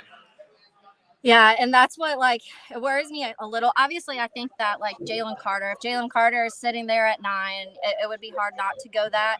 I'm just not the biggest on Peter Skoronski. I don't know why. It's just a weird vibe I get. I see obviously the guys that are full on offensive linemen and study this and know way more than I do are Skoronski's going to be great. And I'm I just don't love it. That was one of the podcasts, but that by the end I was nope, pass. I just don't want it. But it's not saying it wouldn't be good talent. I think that obviously there's rumors with Christian Gonzalez. I just don't personally want a corner at 9. But would I be mad if we got probably one of the best corners out of the draft? No. But for me, it's Paris Johnson, Jalen Carter. If not, I'm trying to trade back a little bit and get Darnell Wright or JSN. Absolutely. Well, Taylor, I know you have your own stuff you got to get to, so thank you so much for popping on here. But This is the last question I'm asking all of our guests. What are your feelings on the Aaron Rodgers trade? Woo! That's the I've answer. been like, I've been waiting. It was funny because, like, obviously being here in Jacksonville, and so I host a show called Helmets and Heels. It's an all-girl sports talk show. We're the Jags affiliate, so we talk a lot of Jaguars, but we're all from different places. One of the girls is from Iowa, one girl's from Boston. I'm obviously from Chicago, and then we have someone from Jacksonville. So we all have very different opinions on a lot of things, which makes the show great. But since I've been on the show, so 4 years now, we have at least one segment about like Taylor's hatred of Aaron Rodgers. And so they were like, what are we going to do now during football season? We don't get like our Taylor hating Aaron Rodgers segment of her, because I would always find something to mock him about, like from the week before. And now I don't get to do that, at least as a Packer. But I'm also excited because finally. And it's just like, I think we just have to now at this point hope that somehow they don't have a miracle and get a third in a row. That's like the fear I think all Bears fans have. Like this like little inkling voice in the back of their mind is just like they've got the third Hall of Famer who's going to be here for 15 more years to just make the Bears' life hell. Yeah. And there's like Packers fans that are my friends, and I'm 33, so I'll be 33 this year. So 30 of my 32 years has been Brett Favre or Aaron Rodgers, and a lot of my friends are kind of in the same boat. And I have a few really good Packer fan friends, and they're all like, well, they're just so oblivious to life because they don't know life without that quarterback. So they're like, oh, Jordan Love's going to be great. We're not even worried. And I was like, I just hope it slaps you guys in the face. I really do. I hope he's just good enough to pay. So you're mired Yes. in mediocrity. Yes. All right. Well, Taylor, where can people find you and your amazing work? Okay, so I on Twitter, I'm at Taydol1010XL. I obviously am the host of Making Monsters for Windy City Gridiron, and then I also host Helmets and Heels on 1010XL. So that's you can listen to that also on Spotify and on Helmets and Heels, or just search 1010XL and either will pop up. But go listen to all of the Making Monsters. It's been really fun this off season. We've covered a lot of guys, and even beyond the draft, I did an episode on all of the free agents too. So if you guys are curious on some of the free agents signings or don't know too much about them, I did one on all of them also. So it was fun. Awesome. Well, enjoy the draft, Taylor. Thank you so much for coming on. Yeah, I can't tell you how much we appreciate it. Thanks, guys. Have fun. Take care. And we are 5 minutes from the first pick officially being announced. I hate this. Why? They know who they're picking. Just pick the person. Come on now. You don't know that. You can't prove that. Anthony Richardson, so that I can get my bet win. Me too. Or CJ Stroud, because I also have a bet on that. Either one's fine with me. You are degenerate, sir. It's fun. The odds are too good. It's fun. I'm enjoying myself. And Susie Colbert's been doing this since I was born, I'm pretty sure. Well, it's funny that Taylor brought up, the whole Aaron Rodgers, Brett Favre saga. So Brett Favre was drafted in 1991, which is when I was born. He was traded to the Packers in 92. Mm-hmm. I have 1 year of existence that there wasn't a Hall of Fame quarterback for that team. Yeah, same. I was born in 90, just like Taylor. So I've got 2 years of existence where the Packers haven't had an all-time great manning the helm, which I think Packers fans like Taylor was alluding to are in for a pretty rude awakening when Jordan Love isn't a Hall of Famer, hypothetically. Like, I'm not going to rule it completely out. I don't think it's going to happen, but you don't go from Hall of Fame to just okay. Odds are Jordan Love probably sucks. Like, I'm not trying to, like... Now that you said that, it's guaranteed he's a Hall of Famer. You know that, right? And you guys can all at me. He's going to Canton in 20 years. Well, yeah, we have 3 minutes and 35 seconds, so the first pick has to be in.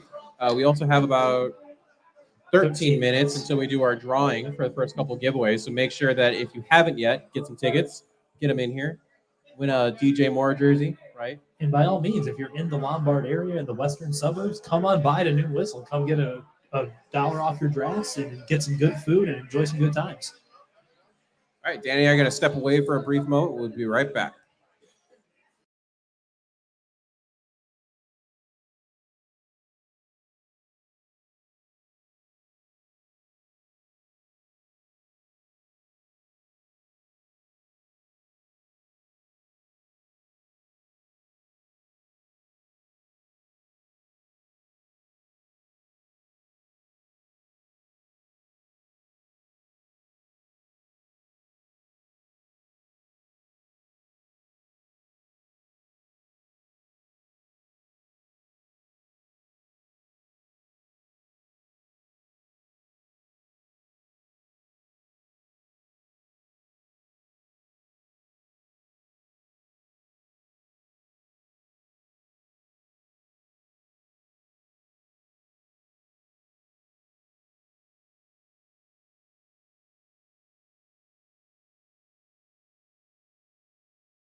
And there it is. First selection, Bryce Young.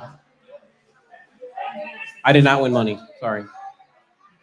Oh, yeah, because it wasn't CJ Stroud. That sounds like a really unfortunate occurrence for you. I'm sad. All right.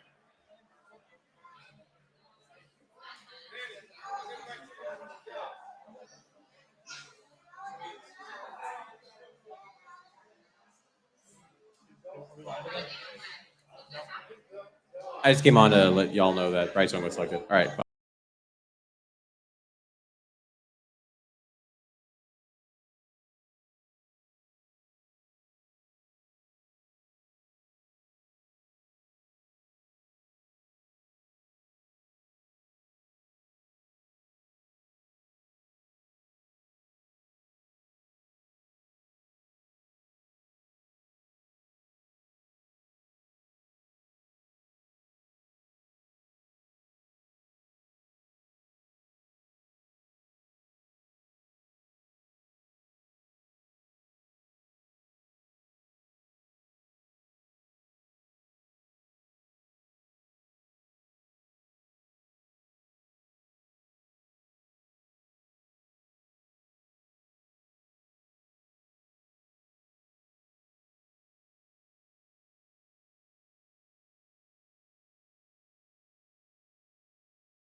All right, we're almost back here. Texans' pick is already in, and they're just going to let it drag out little by little.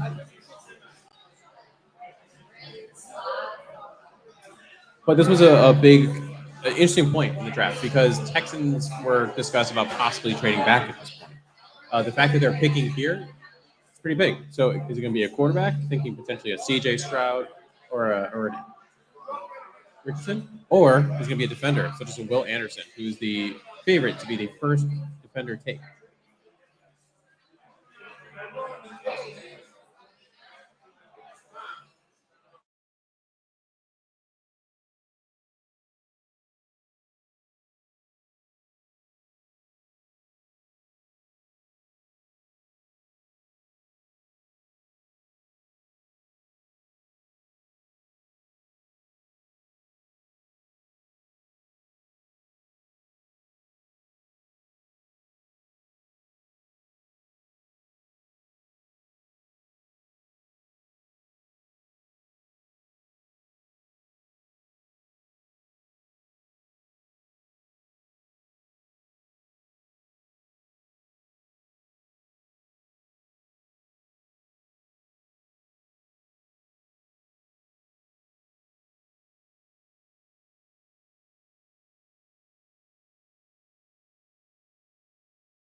All right, and the Texans pick is in CJ Stroud.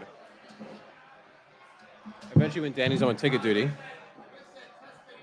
Wow, the test score didn't matter, huh? Apparently scoring 18 did not matter on a random test. And that all no the one cares about. and all the talking about David Mulugeta being his agent and having left a bad taste in their mouth after the Deshaun Watson stuff apparently didn't matter much either. See, that was one of those things that never mattered to me. Like I never understood that. But Like it never should matter because you're going to eventually have to deal with the NFL super agent at some point in time. It's not just like, oh, well, I'm not going to work with the guy who represents half the quarterbacks in the NFL. And here's the thing. This was the right choice. You don't know when you're going to pick in the top 5, let alone number 2 again. If you're the Texans, maybe more likely than other teams. But at the end of the day, you have no idea. You take the quarterback that a lot of people consider would be a number 1 pick in other years. Yeah. Yeah, I mean, it's hard to argue with it. Like, I have him personally as my 3rd quarterback in the draft behind Anthony Richardson because I just think they don't make people the way Anthony Richardson is genetically gifted kind of thing. But I totally get the allure of CJ Stroud. I mean, he kind of reminds me of like a souped-up Jared Goff, for lack of a better comparison, because we just don't see non-mobile quarterbacks anymore. We only have a one-game sample of him taking off and running, and that was against Georgia, right? So right. It's just he's got to be able to prove to be able to do more with his legs and not just be a pure pocket passer with how this league operates anymore. So for you, Bryce Young was your number 1 quarterback? Yes. Okay. Interesting. And I don't like small quarterbacks. The size thing bugs me. Considering he's an outlier of all outliers, the only one that's even close to and has been successful, and prolonged successful, is Drew Brees. Yeah, I mean, do you want to know who my pro comp for Bryce is? Kyler Murray? Doug Flutie. Oh, get out of here. No, I'm serious. No, that's fine. That's a fine comp. I'm saying, why would you draft that? I mean, I don't know. I don't want Doug Flutie to be my quarterback. Doug Flutie fans are in shambles, my friend.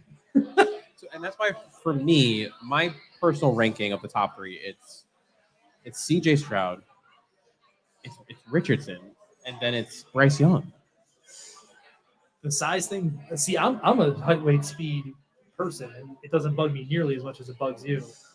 It's just like we've never seen it done before, and especially when you're going to a team like the Panthers are a good setup because at least part that bugs me is I don't even think he can see over the line. Well, he can't. He operates best in chaos.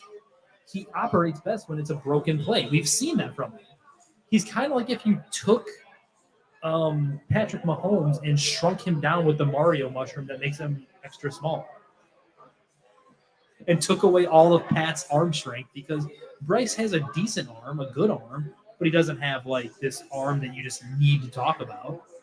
No, and I hear that, and that's why I'm also more of an upside person. I mean, that's the reason why for me, it's Richardson. Richardson was number 2, and I was tempted to put him at 1. but I just couldn't do it. But the massive upside of Richardson just outweighs what Bryce Young is for me, just because Bryce Young's ceiling to me is not a Super Bowl winning quarterback. I would actually wholeheartedly agree with that. I think he has to have the perfect storm in order to win. The other part is when you're comparing him to Drew Brees is still a full 2 inches taller than him and 20 pounds heavier than him. I don't care that Bryce Young weighed in at 204 pounds or whatever it was at his pro day. Oh, you mean when he had like water in his pants? Yeah. He was holding a bag of quarters? I hate to break it to people, he probably doesn't even play at 180. He's probably playing in the 170 somewhere. You look at him. Go look up that picture of them on the Heisman commercial through Nissan where he's standing next to Kyler Murray, another diminutive quarterback. One of those two guys is markedly bigger than the other, and it's not Bryce Young. Well, and now perfect timing because now we can bring in Ross Reed to talk about these first two picks. Ross, how you doing, my man? Dan, I got your shirt on. You see it? Oh my God! Look at this guy supporting the hustle. Oh, man, absolutely. I was listening to you guys talk, and as a member of the 5'10", 185 crew, I'm all in on Bryce Young. Also, I've never played quarterback before, so it's okay. As a member of the 5'11", 193-pound crew, I'm above you. Just a little background, Ross, co-host of the Mac and Reed show on the Barroom Network and talks gambling on Second City Gridiron's The Gambler's Den. So you'd be willing to gamble on Bryce Young? Not this year, because obviously we want the Bears to get that first overall pick again next year. But you know what? In all seriousness, I think he's going to be okay. I mean, obviously we worry about his stature and how big he is and stuff like that. But the young man has been playing at this size for the majority of his, of his career in high school and in the pros. And he just has to be very smart and strategic on how he avoids hits and gets down. But at this point in the NFL, what NFL quarterback doesn't, have to kind of take that train of thought, right? Whether you're Lamar Jackson, who got paid today, or even a guy as big as Josh Allen and stuff like that. I do worry about him mostly in the pocket.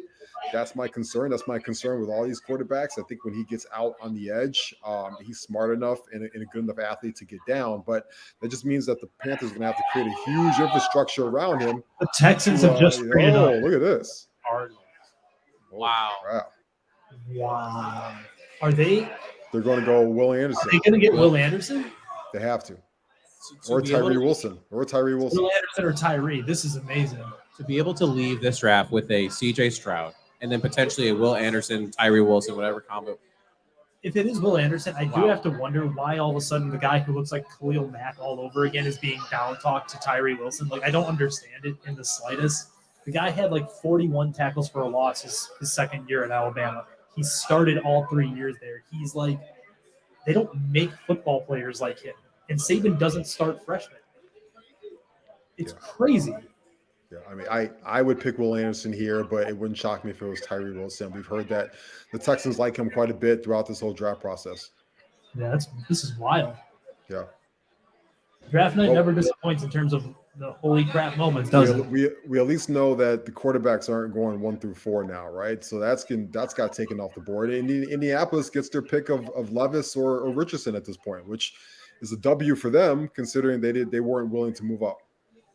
It almost bugs me a little bit that Ballard gets to sit there and just get potentially a Richardson. It's just not fair. It's the resting scowl on his face paid off. He's got the ultimate golden parachute in the NFL. So, and I think you alluded to this earlier, Ross. So between what makes Stroud number 2 behind a Bryce Young?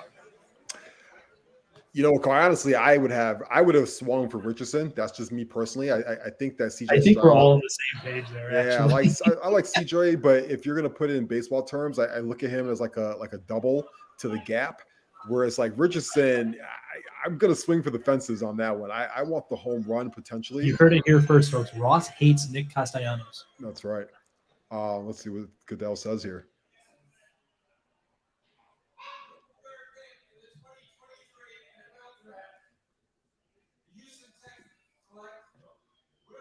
There it is. There you go. Smart move. And D'Amico got his guy. Their franchise got a lot better today. Good for them. I will be interested to see what they gave up to move from 12 to 3 and how that came about. And ultimately, because it had to be. They've got 2 firsts next year, right? Yeah. Yes, they Yeah. are. So they probably just gave up one of those picks. They had to give up one of those from the Deshaun Watson trade. That's the gift that keeps on giving to them. Well, you got to beat out what? There were the other teams that were talking about moving up. You heard Philly might be moving up. You heard the Titans might be moving up. And at the end of the day, especially if you're the Titans, I can't believe you're not trying to beat out the Texans for a trade like that. I mean, you need a quarterback. Well, now, I mean, look at Seattle at number 5 here. If I'm Seattle, unless you really love a guy like Richardson, you're open for business right now, right? If Tennessee's calling you and they're willing to move up to that spot to potentially take one of these guys, because we figure now the next 2 picks could theoretically go quarterback. Could Seattle should be open for business and create more of an infrastructure around Geno Smith to win next year. Could Seattle take Richardson?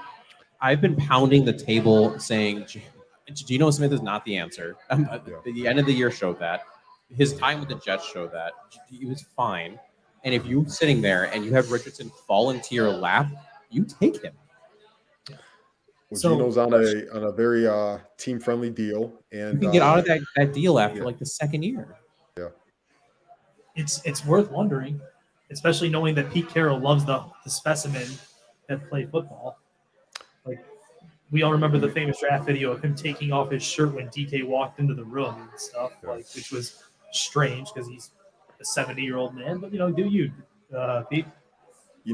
From a Bears standpoint, you have to figure now they're able to walk away from this with probably either Paris, Johnson Jr.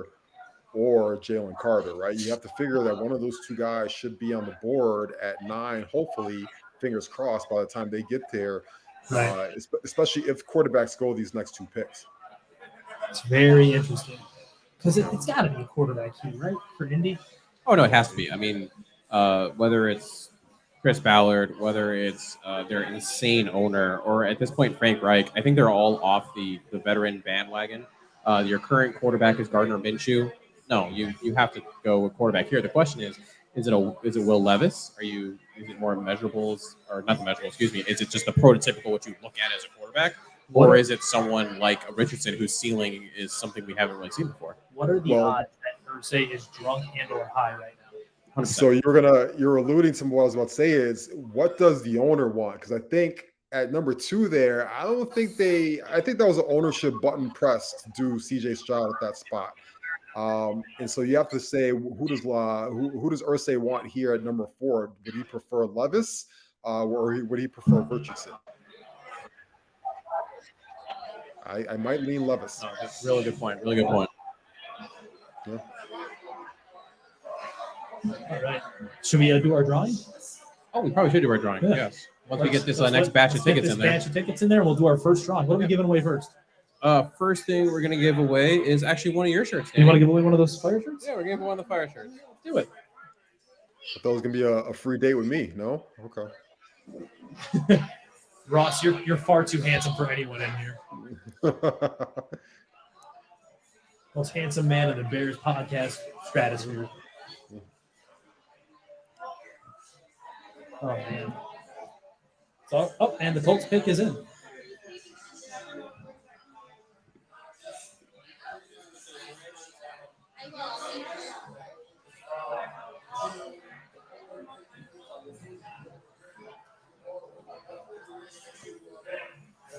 I am just completely baffled that the Texans just did this. That's wild. I mean, at least for me, that's not a very Texans move to be that aggressive, trade up, and pick twice in a row. I mean, that's good for them. Seriously, good for the Texans. Fantastic for them. So, with that, the next batch of tickets is in. We are giving away a Bears Fire Department shirt as the first giveaway of our little raffle here for the Chicago Bears draft party at Noon Whistle. Let's go ahead and shake it up. Mason, you want to draw the ticket?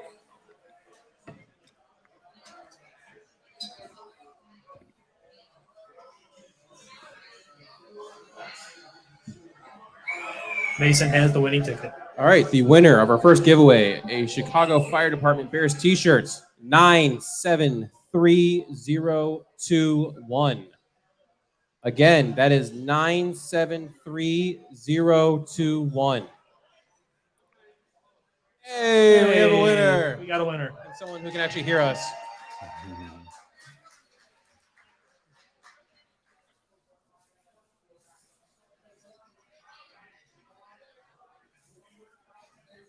Just get him the other one. Get him the bigger size. Jesus, the Colts have a lot of people in that war room.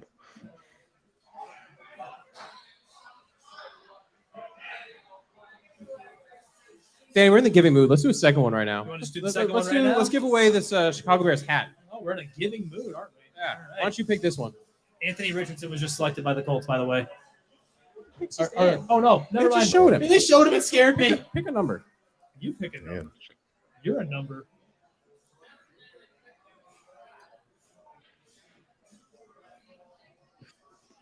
All right. For the next giveaway of the Chicago Bears. Which we're going to hold because there's a pick. Yep, hold.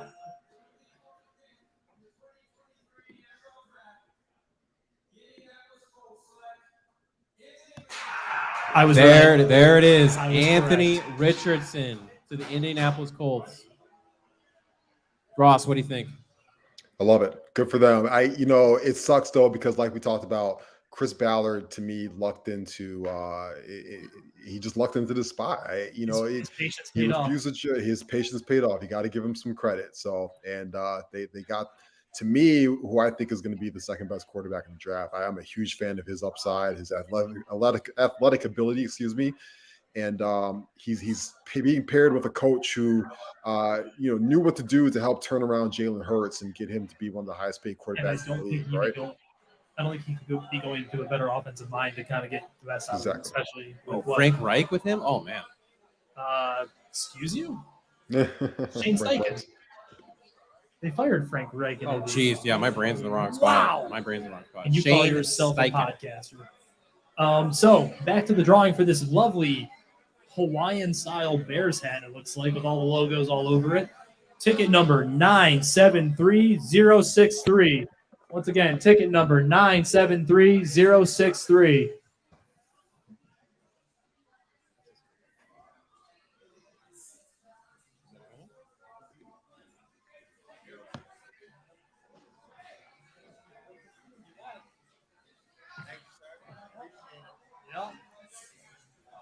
All right, that was our winner, ladies and gentlemen. We're going to be drawing again here in a little bit, but for now, we're going to be continuing to talk into the void. So, Ross, in your opinion Yep. here, now, the way this is setting up for the Bears, right? You have, Richardson gone. This is Seattle's next. This is the big one, I think, right? Because this is where a Jalen Carter could go. This is where a quarterback could go. This is where a corner could go. A, what do you think might happen here? And B, how is this setting up for the Bears? So, I mean, we've got 5 minutes left here on the clock, right? I think two things very realistically could happen. Number one, I think Seattle could stay right there and take Jalen Carter, who I thought was Seattle's probably number one guy on their board the entire time. But how does Tennessee not call Seattle right now and say, hey, listen, we might need to come up and get Will Levis right now from you? And what's it going to cost us? Because obviously there's a little bit of a run on quarterbacks right now. Vegas might get involved as well. Vegas is sitting there at 7. They need a quarterback. Garoppolo's not the answer long term. So, Seattle's probably taking a bunch of phone calls right now from a couple teams to see who wants to move up for Levis. Even Atlanta might want to move up, or they could sit right there. And I think if they do, Jalen Carter feels like the pick, but also Tyree Wilson as well. Yeah, this is a very pivotal spot, especially if you're hoping for the Jalen Carter effect. And there it is, the NFL comparison, Donovan McNabb. Does that seem like low-hanging fruit, though, to do a Richardson to a Donovan McNabb? Black guy for black guy? Yeah. I was thinking, I don't know if I'm allowed to say that. He reminds me a little bit of a young Ben Roethlisberger when Roethlisberger was back in college, and Roethlisberger would kind of move like that in pocket. I mean, I think Anthony Richardson has amazing pocket awareness and pocket presence. He just needs to work on his accuracy and those kind of things. But the guy moves well in the pocket, very much like Ben Roethlisberger to me. And to your point, Ross, when you bring that up, you talk about he had one of the highest pressure rates of quarterbacks in the NCAA, but one of the lowest sack percentages. He did not get sacked. And he got rid of the ball, and he actually processes very well, and it shows up. He just that Florida team was garbage. Yeah. I think he's going to be a good football player. And it was like an old school mentality that accuracy couldn't really be improved, right? If you were accurate in college, you'd be accurate in the NFL. If you weren't accurate in college, you're not going to be accurate in the NFL. But that seems like that's shifted over the last couple of years. It has. I mean, because I think because the athletic ability stands out so much more for these kids that some teams are willing to gamble on that, and they're willing to say maybe we can teach accuracy over the course of a couple of years. Change the delivery a little bit, tweak it a little bit. A lot of these guys are playing shotgun most of their lives, high school into college, and now going on the center. It's just a completely different mindset for them. But teams are willing to gamble on the athletic ability and say we can fix the accuracy later on.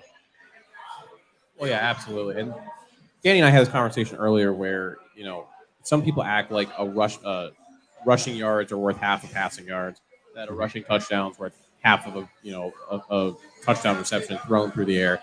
At the end of the day, who cares if in this situation Richardson is running to get the yards he needs or he's getting the points he needs?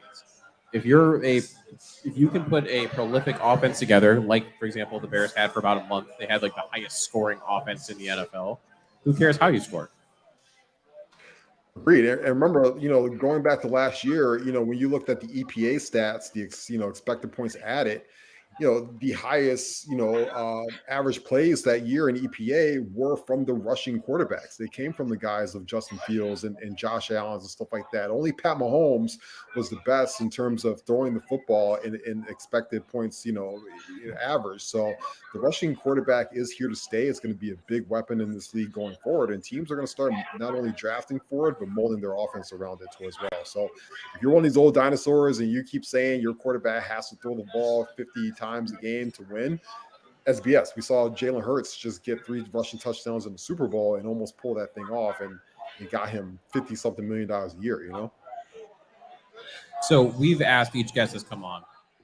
Who are the 2 people at this point you're hoping are still sitting there at 9 that the Bears could be choosing between? PJJ, Jalen Carter. Simple. That's what we're hearing that a lot. The only one person said a Darnell Wright, but that was it. Yeah, I think that was Aaron who said Darnell Wright. Yeah, it's not a hope for me because I think he will be there. You just hope that one of these guys, PJJ or Jalen Carter, slip to number 9, and because I think those are 2 true blue chip athletes in this draft. The Seahawks pick is in. Oh, yep, absolutely. So at this point, Seahawks decided to stand pat. If Vegas may also have played it right if they were hoping a Levis falls to them, because let's be real, Detroit's not taking one. And this just feels like Jalen Carter. Don't say that. Take that out your mouth. Take the bass out of your voice, Mason. I can't. I spoke Justin into existence previously. I'm speaking this into existence. What if it's the hockey player that you so desperately hate? Okay, here's that. So Ross, what is your thought process on Lucas Van Ness? I think he's a nice player. I'm not a fan of him at 9, but if he were to go later in the teens, I have said the whole time that I wouldn't take him at 9. Yes. I just like trolling you. Yes. We want an explosive blue chip athlete at 9, don't we? We want the opposite. We want the defensive version of Justin Fields at number 9. If they are going to go defense, if not, give me the guy that's going to protect his quarterback and allow him to get the football to DJ Moore down the football field. Is there a certain player that's been mocked to the Bears consistently that you would dislike at 9? It's 100% Skoronski for me. And the reason is I think people have gotten so caught up in the minutia of the local kid, the Northwestern stuff, but I don't see him obviously as a tackle on the next level. And if he's not playing tackle on the next level, that's not a guy who I want at 9th overall. I think one of the positive spots on the Bears offensive line is their guard position. And I'm not drafting a guy at 9th overall for him to play guard, which, I'm good on that. I want an offensive tackle if you're going offensive line, or I want a defensive tackle / edge player. No, that 100% makes sense. And honestly, that's what I think most people would answer right now. Yeah, I would agree with that.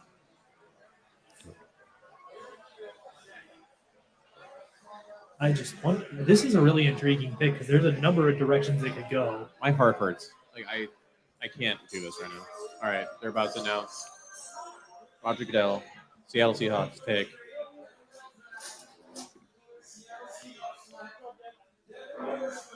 Wow. There it is. Jalen Carter's still alive. Devon Witherspoon. Wow. Sorry, it's probably pronounced Devon, but I live on Devon Avenue and I can't help it. All right, Witherspoon, a small corner, but who is a ball hawk, and is honestly, I said corner. I did say corner. Ross? What do you think? Hey, he's a corner. He's speaking of small. We talked about Bryce Young. He's about 175, 180 pounds, soaking wet. So even like right there, as he's just shook hands with Gonzalez, he's about 2 inches shorter than Gonzalez too. So, wow, this is a very shocking pick for me. But this is Pete Carroll. This is what Pete Carroll does. And if he's trying to recreate that Legion of Boom, remember they got the rookie last year that had like 7 interceptions, right? You pair him with them, and then he's trying to create that new no-fly zone that they had back in the early 2000s. There was that story.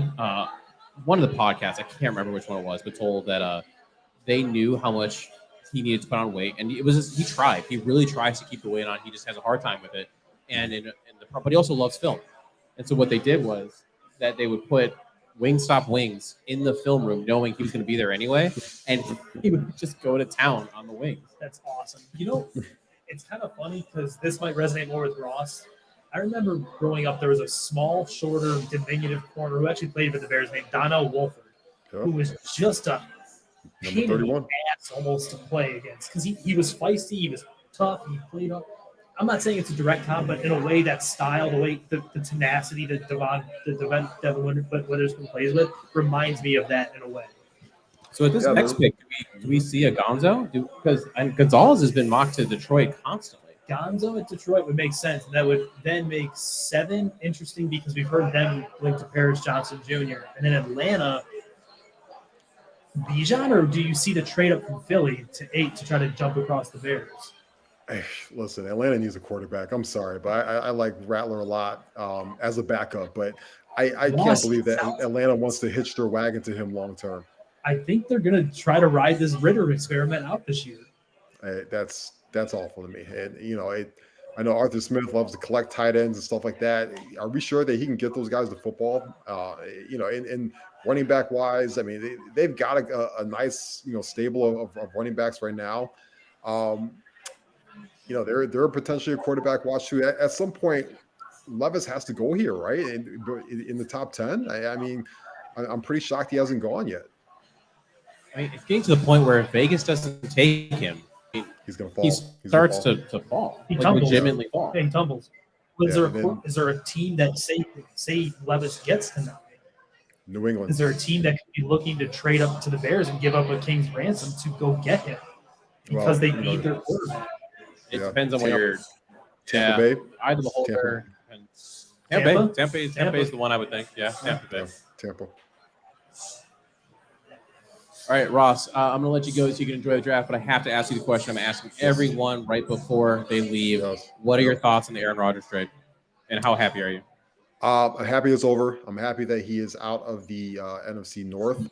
And to be honest with you, I thought that the Jets, they hitched their wagon to a guy that doesn't even know his own future going forward, and I think that's very risky for them.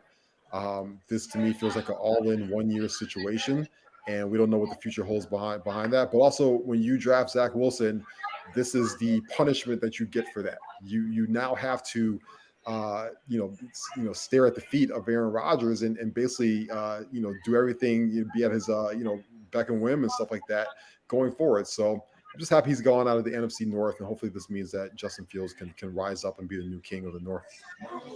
Yeah, I know I would have liked if there was a change of the guard where Justin went in there into Lambeau and beat Aaron and that whole shebang. But at the end of the day, I'm just glad it's gone.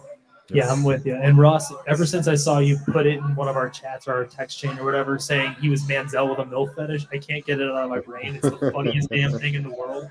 And that's just that's how I refer to him now. He's no longer Zach Wilson. He's just Manziel with a MILF fetish. Yeah, I said he just runs around in circles, hitting on moms and throwing hospital balls all week. That's all he does. Well, on that note, thank you, Ross, for coming on in. Have an enjoyable rest of your draft weekend. See you, boys. Have a good show. Take it easy, Ross. That was Ross Reed, everybody. Definitely check him out. He is accurate, by the way, with his gambling stuff. Yeah, he is. Like, if you want to make some money, you follow Ross Reed. It's a must. It absolutely is. Yeah, absolutely. And actually, that in terms of making some stuff, we're gonna make people happy by doing another giveaway. We're doing. What are we giving away? We're gonna give away a Justin Fields shirt, Whoa, and we're gonna also give away a bucket hat. a bucket hat, A bucket hat. like the guitarist Buckethead. All right, what do we want to do first, Mason? Which one?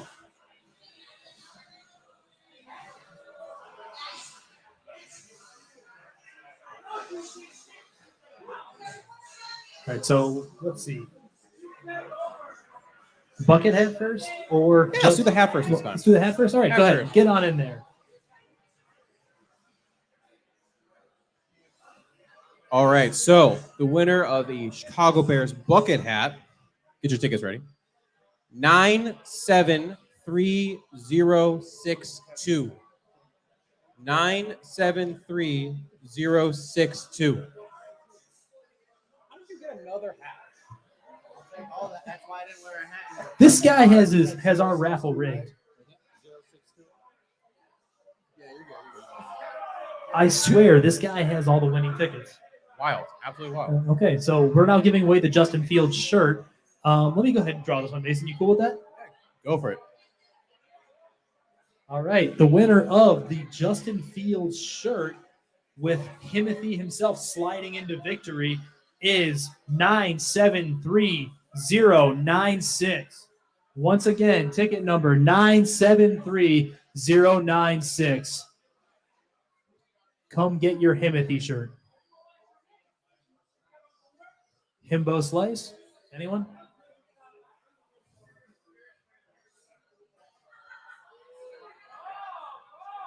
We're going to give till after the Cardinals pick is in. Oh, wait. Is that a trade? Yeah, Cardinals Lions trade. The So Cardinals have traded up, or the Lions have traded up to. Yeah. So they got the 12th overall pick. Yeah. Wow. I feel like we just missed something here. So the Lions trade up the Cardinals. The Lions get the 12th overall pick. Pick. Yeah. Who are the Cardinals? Are they taking Tyree Wilson? Jalen Carter? This will be interesting. Or is it Paris Johnson? They've said They've been big on Paris Johnson. that could be Paris Johnson. This could be the first tackle taken. Because the Las Vegas Raiders have been rumored to like Paris as well.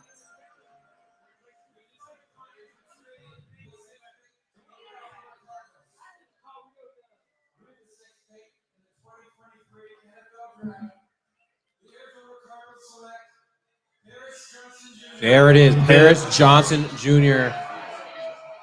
Bears fans all over are sad. Remember, he was also on Pardon My Take, I believe, saying he didn't want to go to someone with state income tax. He got his wish. Arizona has no state income tax. It wasn't. Kyler Murray was on record saying how much he loved Paris Johnson. Yes. They need the line help. Beachum, their right tackle, is just resigned, but he's on the wrong side of 30. Both tackles are good, but they're both on the wrong side of 30. Once again, we still have not had anyone claim the Justin Fields shirt that we gave away. Once again, ticket number 973096. Ticket number 973096. You have 2 minutes to come get your shirt, or we're giving it away. You have 90 seconds. You didn't buy a ticket. 973096. If AJ makes me that game table, you can get a ticket. I'm taking your shirt if you don't come and claim it.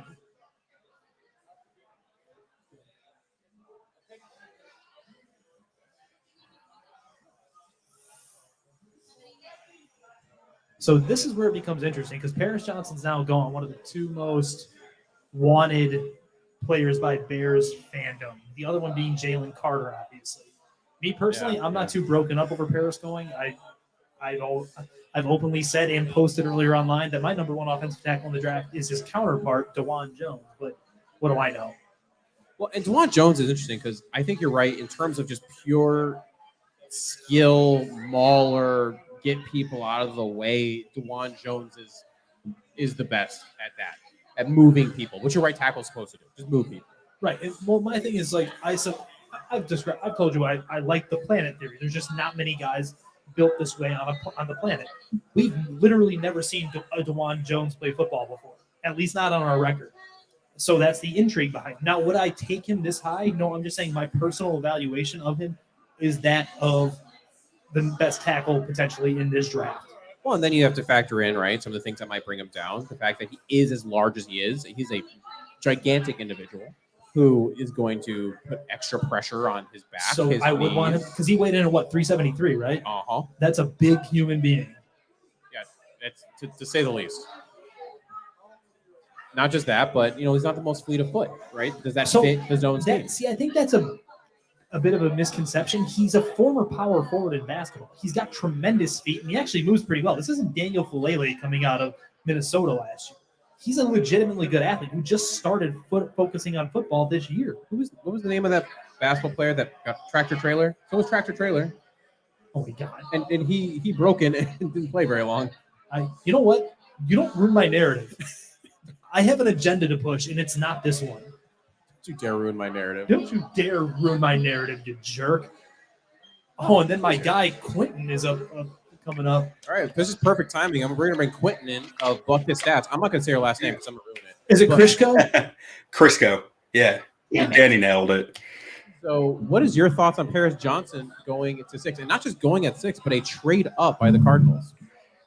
I mean, I can't say I'm shocked. I'm depressed, but not shocked.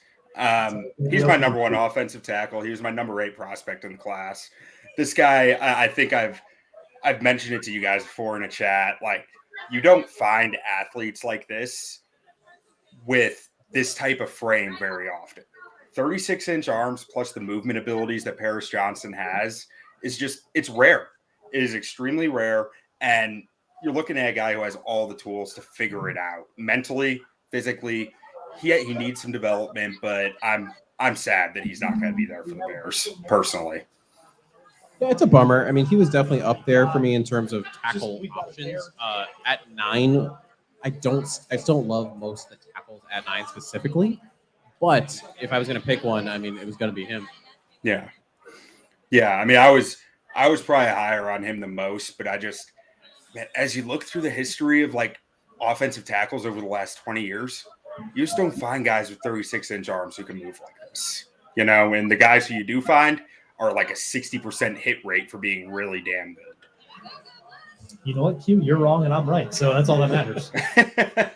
Amen to that, Danny. Amen to that. All right. So I don't want to. Hey, man, DeJuan Jones is your favorite. Like, that's almost the same logic.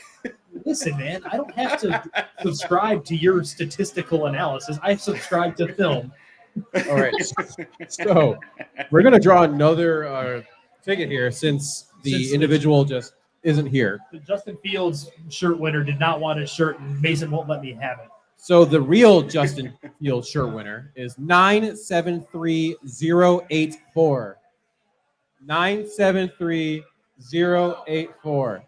If that's you, you also have a limited time to come get your ticket or come get your shirt. 973084. Oh, you got him. Yeah, we got it. You're lucky. Mason wouldn't let me have it. Let's do one more while we're at it. We got Q on here. So why don't you pick one real quick, Danny? We're going to give away one of Bobby's books. Bobby's books. Oh, what kind of Bobby book do we have? So for those who may not know, we have a friend that we speak to somewhat regularly named Bobby Peters. He breaks down NFL offenses and publishes books based on their schematics and X's and O's. He does fantastic work. And right now, Mason is holding the 2021 Los Angeles Rams complete offensive manual that I now have in my hands. This is going to be everything Sean McVay ran, his concepts, and everything like that. So let's go ahead and give this away. This is pretty cool stuff because, McVay is known as like one of the most foremost offensive minds in the NFL. So ticket number 973098. Once again, for the Los Angeles Rams manual, 973098. All right, so Q, the pick is in right now for the Raiders. Who do you think this is? Peter Skoronski or Christian Gonzalez, one of the two. Mason's gonna like jump off the top of Noon Whistle if it's Jalen Carter. Dude, I didn't even think about that. We're getting closer. Sorry, I was jumping between streams. Carter or Wilson, like I feel like Tyree Wilson has their name all over it. I was listening to Athletic Football show today, and they were going through their mock, and they had them take Skoronski here, I believe. And just because they just love their big guys, but they also went through saying how every level of this defense could use someone. Yeah. So that's why I think a Gonzalez pick makes a ton of sense here. I think he would fit really well. And if I had to pick one, though, I'm going to ultimately say Skoronski just because the type of guy he is. And I think the Raiders are trying to flip it a little bit, right? They're trying to get away from that old mentality of like the kind of players that they pick. Well, and McDaniels has full roster control, so he probably wants culture, right? Like, so I almost wonder if he's going to go with the safer pick just to get a guy who's going to be in full lockstep. Nope, Tyree Wilson, that's my dude. There it is, Tyree Wilson. This is lining Texas up to be Tech either defensive amazing end. or heartbreak. My heart Tech. can't take this. So Tyree Wilson, Q. My concern is with the foot. I don't love the fact that, and also his age. He's an older prospect. He's an old rookie. What do you think on that? Age-wise, he's almost 23. You're not drafting a 24-and-a-half-year-old. You're drafting a 22 and 9/10-year-old, which at that point you're talking months difference. I don't really care that much about his age. His foot, you likely know a lot more about that than me, Mason. So I'm going to avoid that altogether because I didn't even think about it really. I just thought about what I saw on tape, what I saw in the stats, what I love about this guy's length, his aggressiveness. He's just a violent football player. Does it bother you at all that he's kind of a one-trick pony? No. What's his one trick, Danny? He's a bull rusher. It's all speed to power. He's got great change of direction. I'm just saying I don't dislike him. He's my second-rated edge in this class. Third is so it's not that I dislike him. I just think that if you're taking a guy that's supposed to be an edge rusher, like I could make the argument if you're betting on an athletic freak that lives on the bull rush, I can get a guy almost a year and a half younger and coming out of Iowa. I mean, Van Ness is probably fairly comparable to him, but I just think he's generally more. He's more bendy.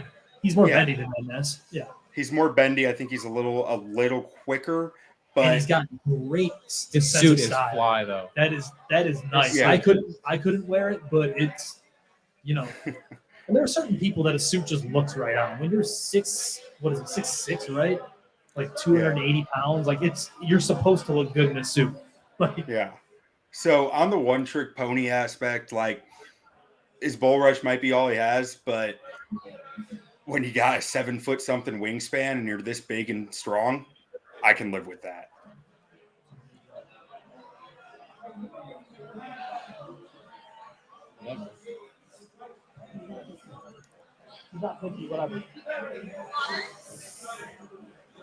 So, I mean, and I'm genuinely curious now what's going to happen because this is because all the mocks are wrong now. No one had this happen. Everyone is completely wrong at this point. Which is it's funny because we've mentioned this a couple times. We're in some different groups and chats and things like that, and more often than not, the conversation comes back to things like that person's not going to be there. There's no way this is happening, or there's a guarantee this person's gone. And every year, it just goes to show that that's not true. None of it is true. This is interesting. Yeah. The Falcons stayed put. I thought Philly might try to jump. So who's here, Q? If you're the Falcons, put on your Falcon GM hats. Take off your Bears one. And who are you taking? I'm probably so. I heard something on a podcast yesterday. I think that was hilarious to me. It was like Falcons love offensive guards. They're just going to take another offensive guard. Give them Skoronski because they got guards all over their O line. But I'm not sure that they're going to go O line because they're pretty set at guard, and they just signed McGarry. They got Jake Matthews. I think kind of to your point too, with and they got a new defensive coordinator who values big defensive linemen. He came from the Saints, right? I'm just saying. Why would you do that to me? I hope it's Miles Murphy or something, but like I think Carter would be. What are the chances? And this is just maybe it could be Bijan because Arthur Smith doesn't care. Can it be? Yeah. Think about that run game with Bijan Robinson. Or yes, it wouldn't shock me for a second that Arthur Smith wants Bijan, but I mean, if I'm any GM and I'm sitting here looking at Christian Gonzalez now, I'm just thinking like that with AJ Terrell, I could shut people down. You know what this really feels like to me? Years ago when Leonard Williams made it to the pick before the Bears, and he just got sniped, and I was just devastated. Like, or Aaron Donald when they ended up with Kyle, which is fine. Kyle Fuller Fuller was a hell of a player, but it's like Leonard Williams just keeps replaying in my brain, and I don't want it to happen because I don't think there's a better fit for this football team in totality of this draft than Jalen Carter, especially with the impact he can have, the position he plays. The three technique is such a need in this cover two defense that Flus, or this modernized version of the cover two defense that Flus is going to be running again. Real quick here, we're going to announce again for the 2021 LA Rams complete offensive manual by Bobby Peters. That number was 973098. You have 5 minutes before we give it away to someone else. But in the meantime, we're going to give away this custom graffiti The Bears ball.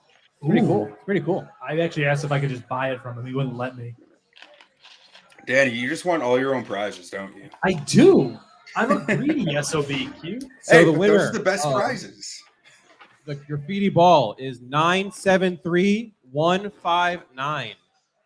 973159. So Q, how do you feel about Darnell Wright? I love Darnell Wright. I think he is going to walk into the NFL and be a quality starter from the get-go. I don't know if he has the same upside as some of these other offensive tackles, like a Paris Johnson did, like a Broderick Jones does. But I think he has the highest floor of the offensive tackles here, and I think he's going to be just right where you need a starter to be constantly. Is he a right tackle only? If you ask him, no. If you ask me, I mean, I don't know. He's going to have to learn that in camp, you know? Yeah, you and I are in lockstep then, because I got into it with a friend of mine who will remain nameless that he could play left tackle. I was like, there's just no way. We've seen him play left tackle, and he can't do it. So I will say this. Something clearly clicked between last season and this season for him. 100%, yeah. Sure. And whether he can translate that to the left side now, I just don't know. That's something that you'll only know once he gets to camp. Absolutely. And kind of cool. The pick for the Falcons is up, and it looks like Goodell and a guest announcer or two is up there with him. So you can't boo them because they're like nice You people. can boo him. Oh, then you're booing this. No, this is why Goodell does this. Child and man.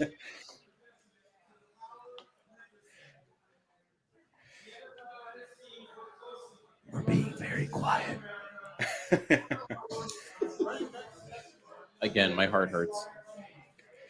The pain right here. You know what I always find funny is like the bro hug thing that all these players do with Roger Goodell. Is like, that's the guy you're supposed to hate. He's trying to take things away from you. Well, the hate moves as soon as the hug ends. He looks like he's going to crap his pants. That's actually how I felt when we first started talking to him. Basically, like, I'm going to crap my pants.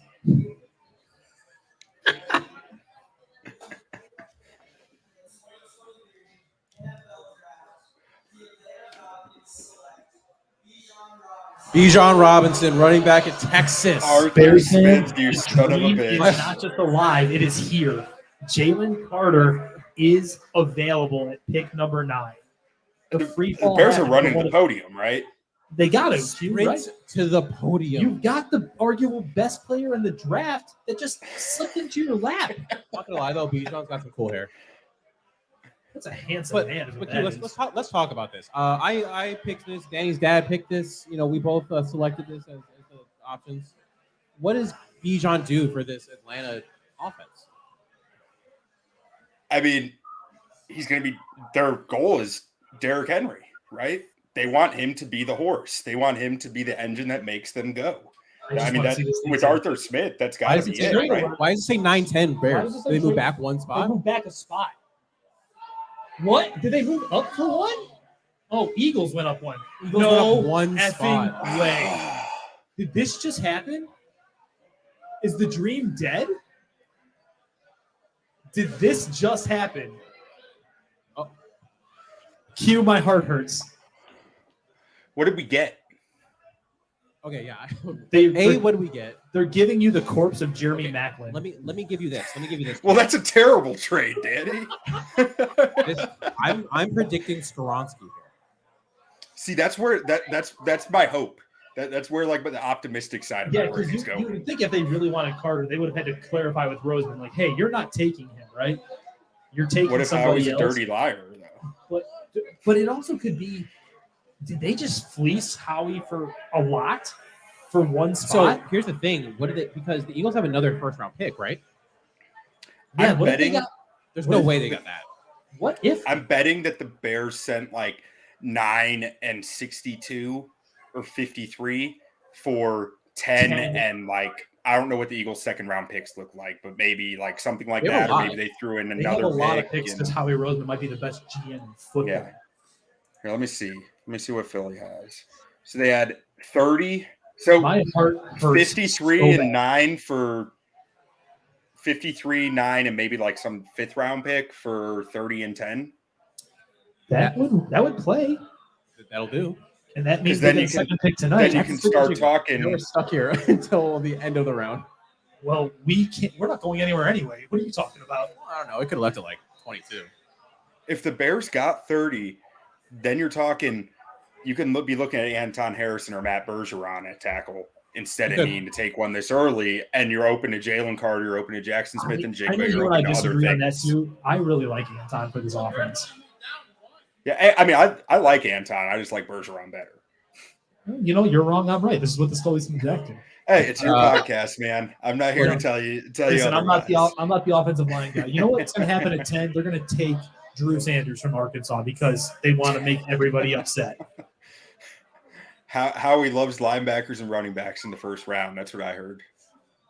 Someone, I think it was the Athletic Football Show, was talking about it. The Eagles have only taken like ever 4 positional groups ever in the first round under Howie. It's like offensive line, defensive line, Yeah. quarterback, and corner. I think Sorry, offensive line, defensive line, quarterback, and I think Corner. No, receiver. receiver. That was it. Yeah, because Yeah. he drafted Macklin. Yeah. Announced the pick already. It's killing me. And who is I the? think they're taking Jalen, man. You hush now. I want the I mean, team to live. Either the That is Eagles, if it's Jalen, either the Eagles blew the Bears away with the what I'm saying, compensation, too. or like They're the bleeding Bears weren't as comfortable as we thought with Jalen. I mean, would it All right. shock you with George? I can't take this right now, so we're gonna do with our giveaway. All right, fellas, I got to run back to my other show. Adios, Q. But Thanks for joining Thanks us. for having me. Hope the Bears. Oh God! Sorry, I hit the button early. He's gone. All right, I just want to real- say Q's beard is immaculate. Oh, it's awesome. I wish I could grow that. Another giveaway. 973006. What are we giving away? 973006. What are we giving away?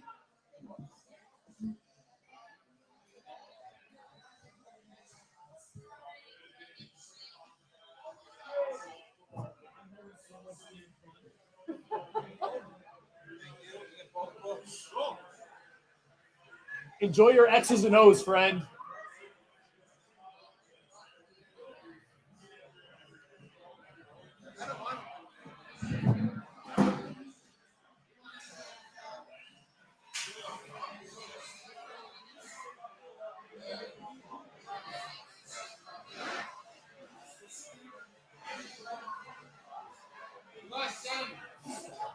Danny's just doing his little circle around thing, saying thank yous and all that.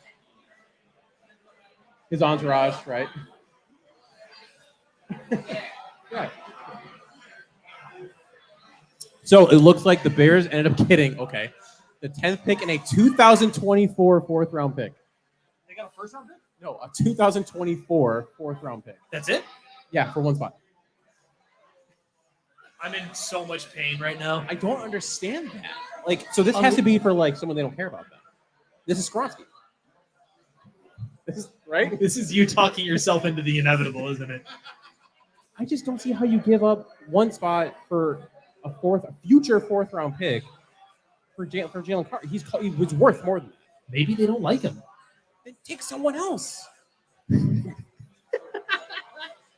It's just the principle of the thing. I don't need to trade back one spot for Well, that. the pick is in. You're about to either have your dreams fulfilled or you're going to be hurt. I'm gonna be happy. I'm gonna be happy.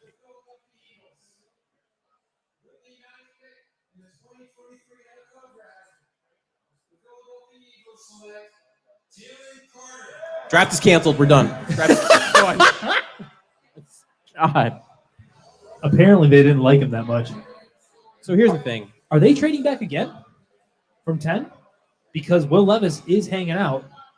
Who do you trade? So you're trading back with Tampa? You're trading back with Tampa. That's the biggest one I could think of. Tennessee? Apparently, the Commanders love Tennessee's one spot. I mean, they could, but why?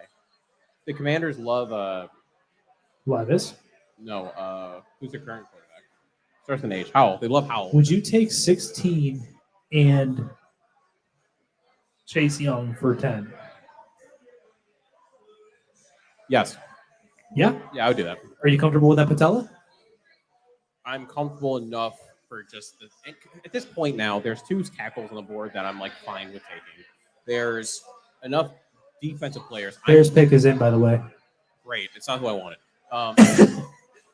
Lucas Van Ness would be fine. So this is a erroneous conversation we're having now. Oh my but God. I would have been. Is it Lucas Van Ness? Do I get to spike the ball? Do I get to spike the ball? Who is it? Or is it Christian Gonzalez? Who is it?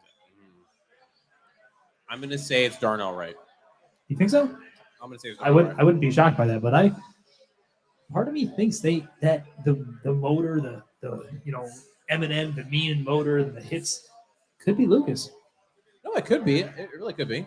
And clearly they couldn't find someone else to move back with, so it's fine. But they did acquire a pick. It just sucks they gave up Carter for a fourth. That just wasn't sucks. worth it.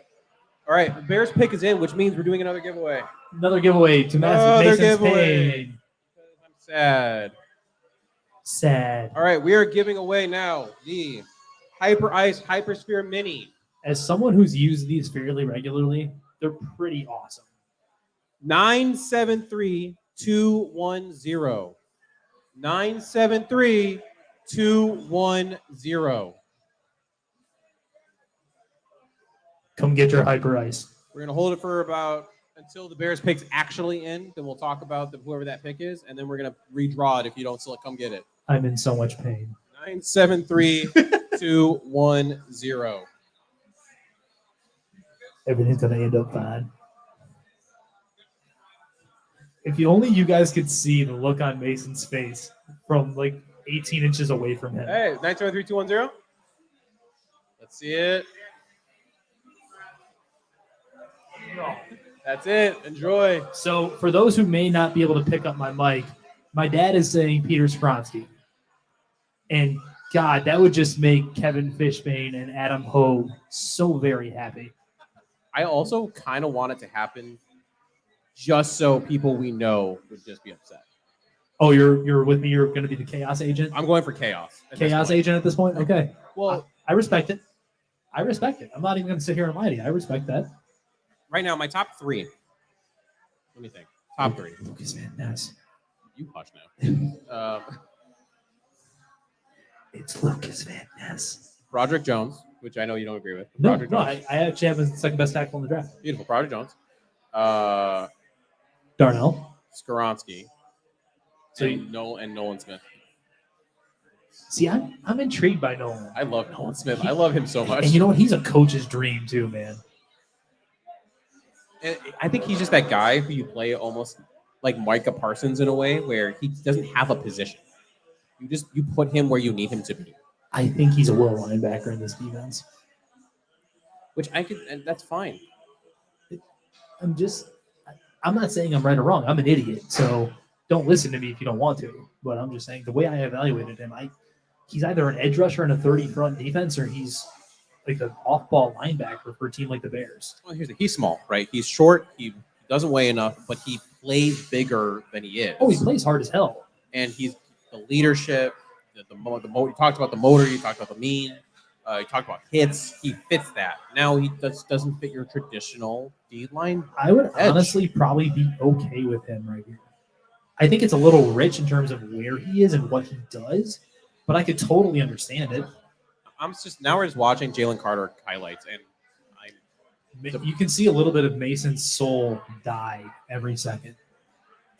Here's the thing: you had a chance to pick him at 9, right? You moved back, so clearly you were out on him, right? The polls, Cunningham, the front, Eberflus was out. Eberflus. They said it wasn't worth it. Or was it George? Did it come from the top?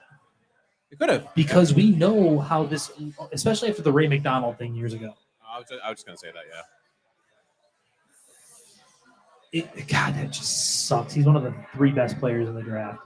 The 3 best players in the draft was the number 1 ranked player all the way up until his incident, right? Right. And fell to you at 9, and you decide not to take him. So I mean, doesn't it sometimes feels like as a Bears fan you're being punished for something? For what? For the Great Chicago Fire? The fact we survived that? I resent that remark. What has happened as a Bears fan that we've earned this? George Halas saved the Packers. Good for them. Great for the Packers. And they got 30 years of Hall of Fame quarterback play. Meanwhile, we're trading up to take Mitch Trubisky at number 2. Ugh.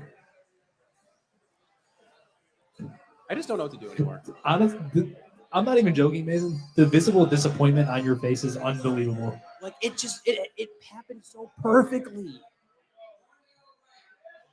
Darnell Wright, you called it. All right. Arguably one of the better tackles in the draft. Depending on some people have Darnell Wright as I had him as 4, I believe. So here, let me pull up my rankings. I'm gonna make sure. Darnell Wright was an individual. Started off as a left tackle. He did okay. He was solid. He was solid at left tackle, but he needed to grow more. They moved him to right tackle, and he became dominant. Monster. I mean, we talked about movers and DeJuan Jones. Darnell Wright moves people. He does. He's got a strong anchor. He's probably got the most powerful hands in the class. Look at 333. Yeah. 6'5". And you're gonna see some of these highlights here.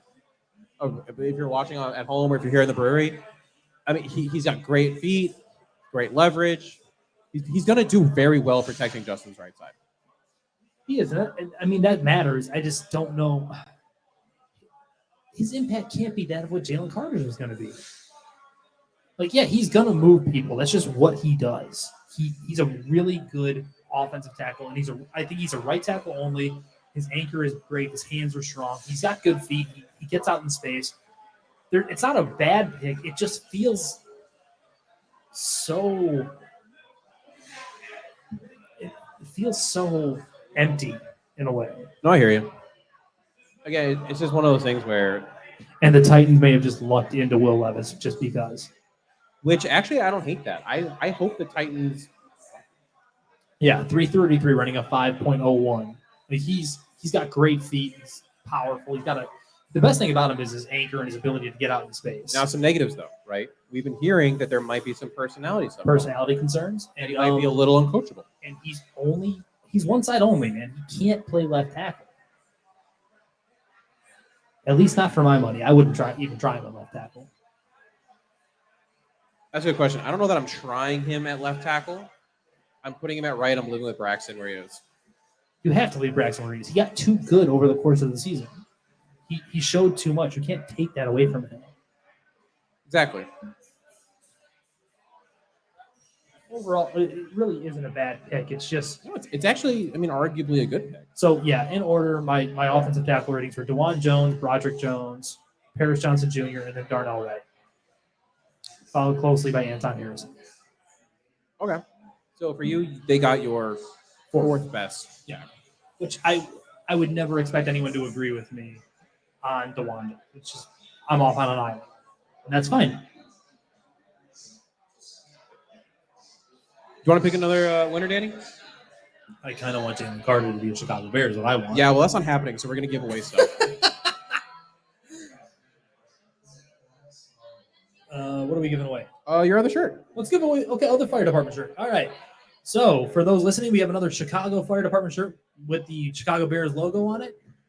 Ticket number 973194. Once again, ticket number 973194.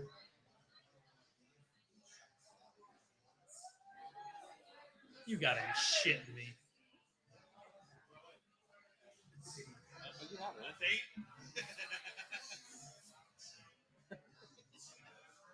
You didn't even need to win. Oh boy, that's funny.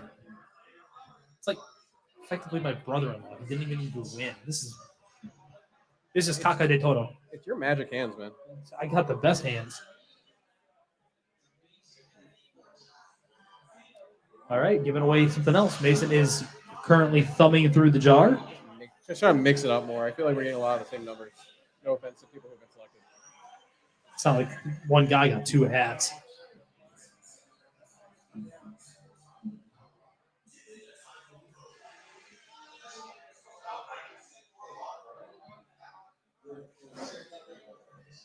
All right, Bare Bones next giveaway. 973105. 973105. Swear me, mom.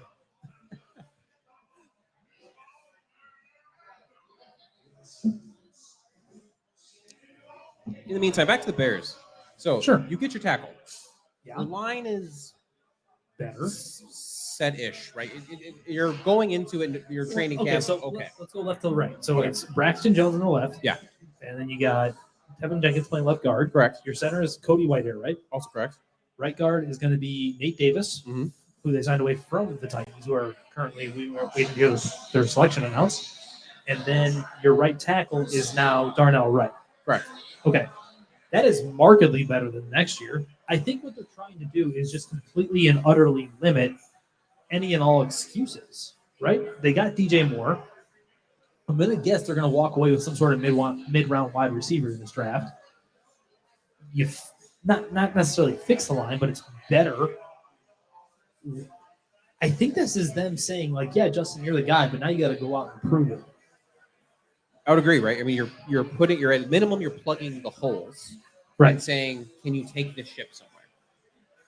And that's what you have to do in this situation. So, am I wrong in thinking this the rest of the way? It almost has to be like you got to give Eberflus his defense, right? They were historically bad last year. Yeah, you got to really start loading up. I mean, so now your second round pick becomes really interesting, at least in my opinion. Adetomo out of Hawaii. Do you go at it? Yeah, I'm going to butcher his name, so I'm not going to say it. But he'd be beautiful at the 3 tech. I think you're bumping him inside. Yeah, you're bumping it. Can you get? Ooh, there's a couple corners that interest me, and I'm going to go against exactly what I was just saying. But can you sneak a Jahmyr Gibbs? I just love Jahmyr Gibbs. You and Robert Smith both. I mean, I wouldn't be opposed to you. I mean, I'm the running back guy, though. You can't tempt me with a running back. Are we doing a drawing? Yeah, we're just gonna. Again, I'm filling the void that Jalen Carter left. So I'm just gonna keep giving things to Mason's just giving away our gifts because he's hurt. This is like beaten girlfriend syndrome or something like that. Oh, 100%. I'm downtrodden. All right, next winner, 973201. 973201. What are we giving away?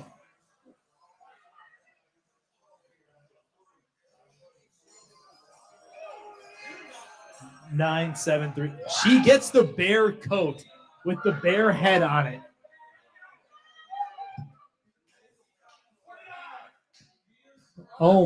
Peter Skoronski was picked by the Tennessee Titans.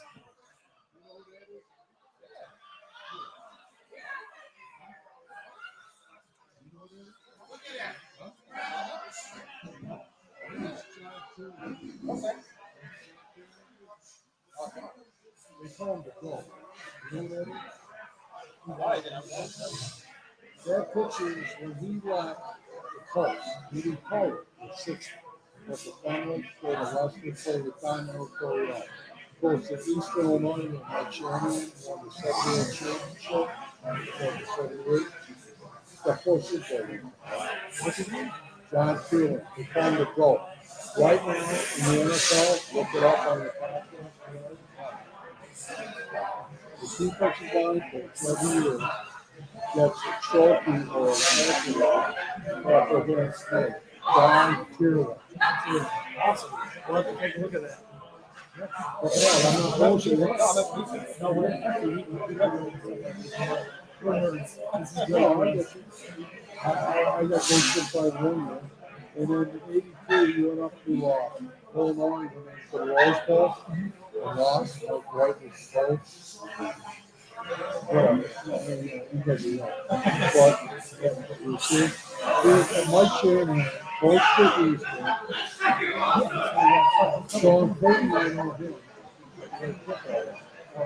But the connection is to Eastern. When I was at a party, I took the. That's awesome. Wow, the big should but that's it. December of 2011. That's awesome. That's very good. But he is the GOAT. He put John Randall, he was on the phone about this guy. He put him in the Hall of Fame. That's awesome. Okay. We would definitely do that. Thank you for sharing that with us. Great. We appreciate it. It was awesome. Good job. Thank you. Thank you for tuning in. I assume Kevin took off. I assume Kevin took off. I assume Kevin took off. Yeah. I told you that. Yes. Very much. Yeah. I appreciate that. Yeah. Looked like you guys were having a hell of a time. Looked like you guys were having a hell of a time. We're talking, catching up a lot. All right, and we're back. The Lions pick is in. So what do you think about Skronsky and the Titans? I think it's solid. It fits, right? Like It makes a lot of sense. makes a lot of sense. The guy who wants the consummate players for a coach, like yes, coach, no coach, I will listen. Wow. No That effing is way. Jahmyr Gibbs, the second running back off the board. At pick 12. I hate that. That's dumb. I hate that mainly because I don't want to play against him twice a year. He isn't taking David Montgomery's job, sir. No, he's not taking his job, but as that change of pace back, like that filter out of the That backfield, doesn't. So, he's taking okay. he's taking Okay, Swift's you job. hate that because you don't want to take him twice a year, but you would have hated Bijan at 9. I would have hated Bijan at 9. I would have been like, that's weird. This is also, don't get me wrong, 12 is rich. That's a dumb pick. I would not have picked him at 12. He was at best middle to late of the first round. But at the same time, simultaneously, I can be sad he's on the Lions. I guess that's fair. Two things can be true at the same time. It was a bad pick with that value at that time, but also I don't like I it. am genuinely shocked. Like, genuinely shocked. That's amazing. So he's replacing Swift, essentially. Yeah, they're probably just not paying DeAndre Swift. Yeah, they're saying thank you for your service. You've been hurt all the time, and you dropped that one pass against the Bears that let them win. No, thank you. We're good. Yeah, we're good. Yeah. Oh, they were awesome. Oh, very cool. That is so cool. I don't want to be on here earlier. That was the quarterback in East Illinois when I played it. His name is Judd Christensen. Yeah. Awesome. You know who I'm talking about? He's got the academy. Yeah. That was at Texas Christian University. I just got that last week Awesome. on the first one. Very cool. Thank you for sharing that as well. No, I'm just saying. No, that's awesome. It's pretty cool. Huh? That's awesome. The Lions are clearly very excited about one Jahmyr Gibbs. It's just fun. It's funny because you and I just talked about, what do you want in the second round? We're talking about defenders. I mentioned Jahmyr Gibbs in the second Right. round. I would not have taken him at That feels really rich, especially when you factor in guys like, not that they necessarily need Christian Gonzalez, but Christian Gonzalez is just hanging out. unless you're going to make the argument, I'm trying to put myself in Lions GM shoes. Unless you're going to make the argument that you can play him in the slot, and therefore you're drafting a receiver hybrid. Unless they're because you look at the receivers, right? They're not the best. Yeah. Are they going to deploy 2 running backs in the slot between Jameer and DeAndre Swift? I mean, look at also what happened with them losing. I mean, they're without Williams for 6 games. You're losing your top receiver, and you already lost DJ Chark to free agency, and didn't. Yeah. So wait, you have Amon-Ra St. Brown. Quintez Cephas is gone because he got suspended too, right? Yeah, he got suspended. I think for like the year though. Yeah, like, his is gone. He's gone. Are you prepared to be hurt again, Mason?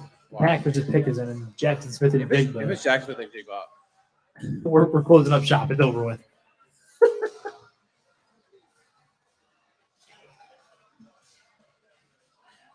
Now here's the question: when does the Will Levis slide fall or stop? When does the Will Levis slide stop? that's a good question. Let's see who they got. I mean, the first spot, Tampa Bay. You already mentioned that a couple times. Sure. Seattle. Sure. Get that quarterback to potentially replace a Geno Smith.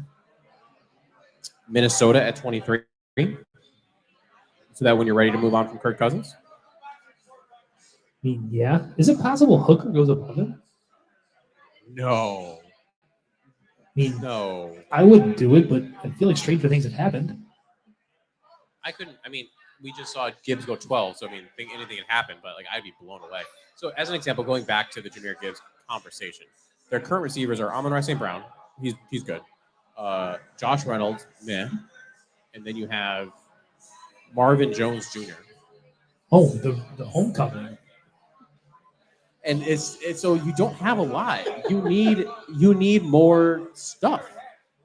So I guess you're sitting there saying there's not a receiver worth the pick here. So we're gonna go with a running back that we can play as this receiver. I would have rather they taken Van Ness. I have someone in my corner. Danny's Gobert. dream has just been filled. I am a happy camper. TJ Gobik has said, I would have preferred Van Ness. Yeah, me too. See, I'm not alone, jerk. The Van Ness hive is real. I almost called it the Van Ness clan, but that sounds really bad. So, who do we think are the Packers going? Jackson Smith and Jigba? So it's either. I still think it's a tight end, like a Dalton Kincaid. I mean, they also lost Mercedes Lewis. They could get the dual threat. Michael Mayer. Michael Mayer is the best all-around tight end you're going to get versus a Kincaid is more of your top. Kincaid's ceiling. also old. He's 24. Yes, and he's got a gnarly injury history. Like he didn't do anything pre-draft. I'm just looking at us like lag out on our screen. It's fantastic. Yeah, I don't know why it's so bad right now. Oh wait, the Pack. Oh, sorry, that's the old. Oh, I was like, oh, they the trade Packers again. just traded with the Jets again. They traded Aaron Rodgers back to the Packers. They really want him to stay at Lambeau. I just hopped into our group chat. It was nuts. Was it really? Oh my god, there's like 200 something messages. I wanted to keep up with it, but there's no way. There's no way between us trying to talk and like interact with everyone and like do. Should we do a giveaway? We have one more giveaway, which we'll do once the Packers pick is in. Because if this is Jackson Smith and Jimba, I'm going to need it to just cold compress. Someone myself. buy Mason a drink. Better not be JSN. I want to root for JSN. Lucas Van Ness. I'm in pain. Lucas Van Ness goes from Barrington, Illinois, just a little north. To I am Green in Bay. so much pain. I might jump off the top of Noon Whistle, guys. That was. And now, and Danny, you guys can hug it out now. I'm in so much pain, TJ. Danny, what is Green Bay getting in Lucas Van Ness? And what is They're getting a guy who's a football infant. He was a primary hockey player up until recently. Barrington's own. He actually played offensive and defensive line at Barrington High School. Powerhouse Barrington High School, I might add. Scotty Miller? High motor guy, high character guy. terrific athlete, really only a one-trick pony at this point in his career. Watch him blow up Skaronski on this highlight. Boom, on your butt. Go away. He's gonna be chasing Justin Fields now. Don't remind me. You're in pain. I'm in pain. We're just all sulking together. Can someone buy me a drink, please? But they're getting a kid who. You have an offer. Yeah. Thanks, Dad. It's basically you're getting a kid who's really like just. So Mason, to answer your question, you're getting a kid who's really like scratching the surface.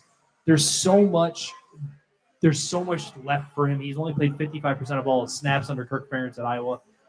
Red hot motor.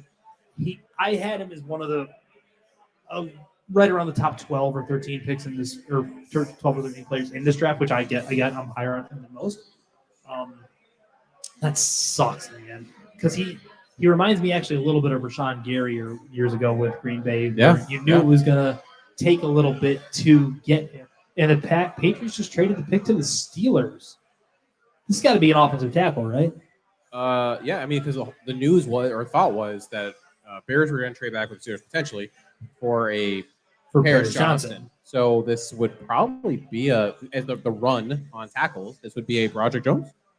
Roger Jones, yeah, because they said once the theory was once the tackle run started, it was going to be fast and furious until the four guys were gone. All right, well, Danny, to make you feel better, how about you pick and give away our final thing? You know what? Listen, to quote the movie, whatever, I'm fine. This is fine. Everything is fine. This is for the DJ Moore jersey. We are giving away the giveaway of the night, the DJ Moore jersey. So listen up, everybody. We're mixing this around.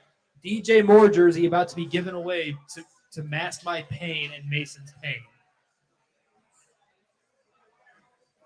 All right. 973126. The winner of the DJ Moore jersey is ticket number 973126. And again, there is an expiration on this. If you're not claiming this next 5 minutes, 5 minutes, guys. We will draw again. 5 minutes.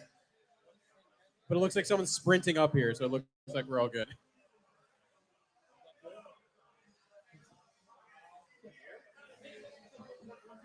One, 2, 6. No way. All right. We have a winner, guys.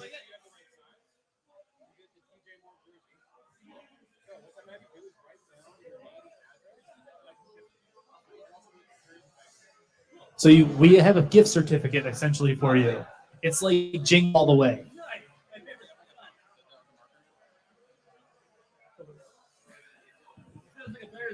It's a DJ Moore jersey.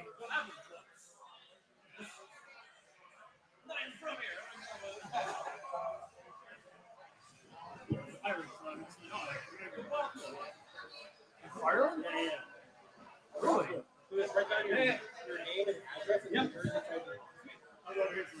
We're in Ireland. County Cork. My family's from Mayo. Mayo. I just got back from like a 2-week trip 2 days ago. I've never been. You got to go, man. Pretty exciting. Just gave away that jersey to someone who's not even from Ireland. That's awesome. The winner of the jersey isn't even an American. Amazing. Spreading Chicago Bears love everywhere. That's what this is about. He probably listens to the Irish Bear Show.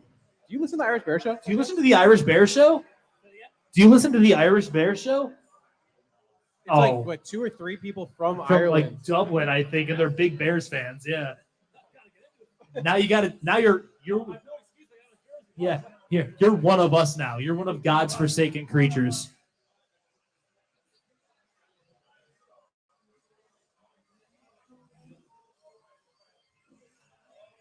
Well, the Steelers pick is in. Where's my drink? How do I drown my sorrows away faster? I just need to be in less pain right now because I'm in so much of it still. God, Lucas Van Ness gone. Jalen Carter traded back from. I just realized what your shirt said. It's my Appreciate it. Yeah, that's very good. L or an XL. I'm going to go L. You want to like? Yeah. Other than name, dress, size. That's perfect. Yeah. Get a receipt. There's your receipt. You got a gift certificate. I'll follow up on it. At us on Twitter. And there it is. There's the offensive tackle, Broderick Jones. So this tackle is probably one of the higher ceilings, I would say, of the tackle group. I would actually argue the highest ceiling. Again, I use the term football infant for Lucas Van Ness. Same thing. He's a football baby. He's young. He only spent 3 years in college. He came out after 1 year starting at Georgia. He's got probably the highest upside, especially because he is a left tackle, unlike DeJuan Jones, to be the best tackle from this class. I mean, his feet are unbelievable. I forget who sings the song, but he's a brick house, man. Like he's so big, he's so strong, he's so athletic that it's hard to really quantify what he could be. I mean, he just mauls people. Well, once he gets his hands on you, it's over with, man. And the concerns are, like you said, football infant. He doesn't have a lot of snaps under his belt. And so you're projecting. It's a huge projection. Yeah, it's a projection, but you know what this is the Steelers doing, right? Similar to what we said about the Fields thing. This is them saying, Kenny, prove it. They spent a bunch of money on guards and their center last offseason. They bought with James Daniels and Isaac Seumalo this offseason. We're now drafting Broderick Jones. The receiver core is George Pickens and Deontay Johnson, and they've got the Penn State tight end whose name I'm drawing a blank on. Freiermuth? Pat Freiermuth. He's out of excuses, especially with Najee Harris, another first-round running back in that backfield. That's what this is. This is them saying, prove it. Sidebar. Is Kenny Pickett good enough to prove it? His hands are too small. I just didn't. I mean, it was rookie year. The Steelers roster wasn't great, but it also wasn't bad. Right. I don't know. I don't know if Kenny Pickett's it. I don't think he is. I think he's Mac Jones with moxie.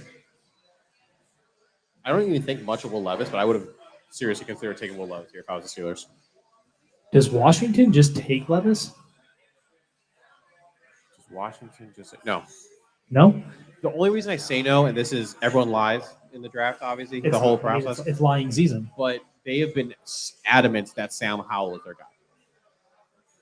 Adamant. Except for that one time when he's like, Sam Howell's the guy for now.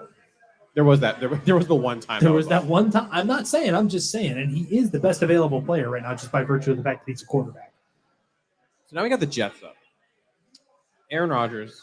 Jackson, Smith, and Jigba. That I can live. Yeah, he's not our team for years. After that, he get ducks from 2 years, maybe. Yeah, at most. What I mean, but that receiving core is not great. If you subscribe to the best player available theory, like honest to God, best player available, Gonzalez, to put him across from Sauce, yeah, that would be wild. I mean, in the best way possible. Right. I mean, Aaron Rodgers already got Breece Hall and Michael Carter in the backfield. He's got Corey Davis still right now. He's got Garrett Wilson. He's got Alan Lazard's there now. Tight end? Tight end? Ooh, tight end here. I mean, that offense doesn't really feature a tight end, but does Zach Wilson want the tight end? I'm sorry, does Aaron Rodgers want a tight end? I mean, are they recruiting Mercedes Lewis? They were.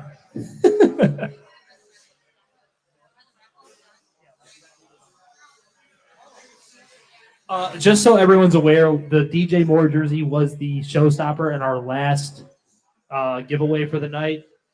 Thank you all for participating and coming out to support us and the Bare Bones podcast from Windy City Gridiron Network. We're just going to continue breaking down the draft over here. Stay tuned and enjoy some drinks and some food. And if you don't listen to us, you can find us on Spotify. It's not going to be under Windy City Gridiron. We do weekly podcasts. Again, I am a physical therapist, so there's always a little bit more of that flair to it. Danny's got an exercise science background too, so he's always chats and brings in that part of it as well. And we'll do, recap of previous games, upcoming games, and we're always gonna. At this point in the offseason, we'll start to do. We're still doing it every other week, training camp stuff, bringing you all the news as much as possible.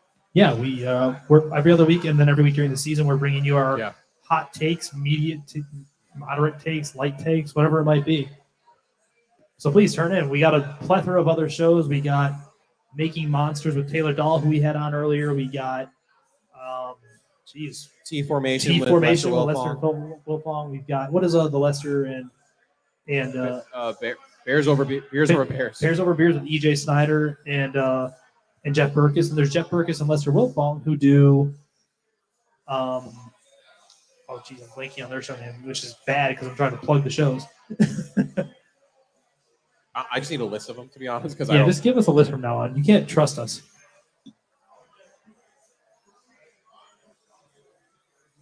Oh, Bare and Balanced. Thank you. Bare and Balanced. Lester Wilfong and Jeff Burkus. And Lester, for those who don't know, is our boss. We probably should have remembered his. Yeah, of all, just remember his damn show. And be sure to check out our latest project on Windy City Gridiron. There it is. Fair and balanced. Thanks, boss man. I don't know who they're showing on the TV right now for this, but the entire family is just decked out in that white. In like cream and white, yeah.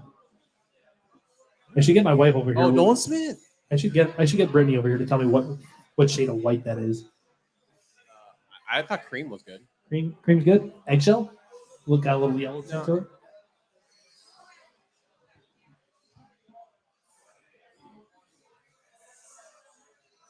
So, Danny, let me ask you. Go ahead. What is the New York Jets ceiling?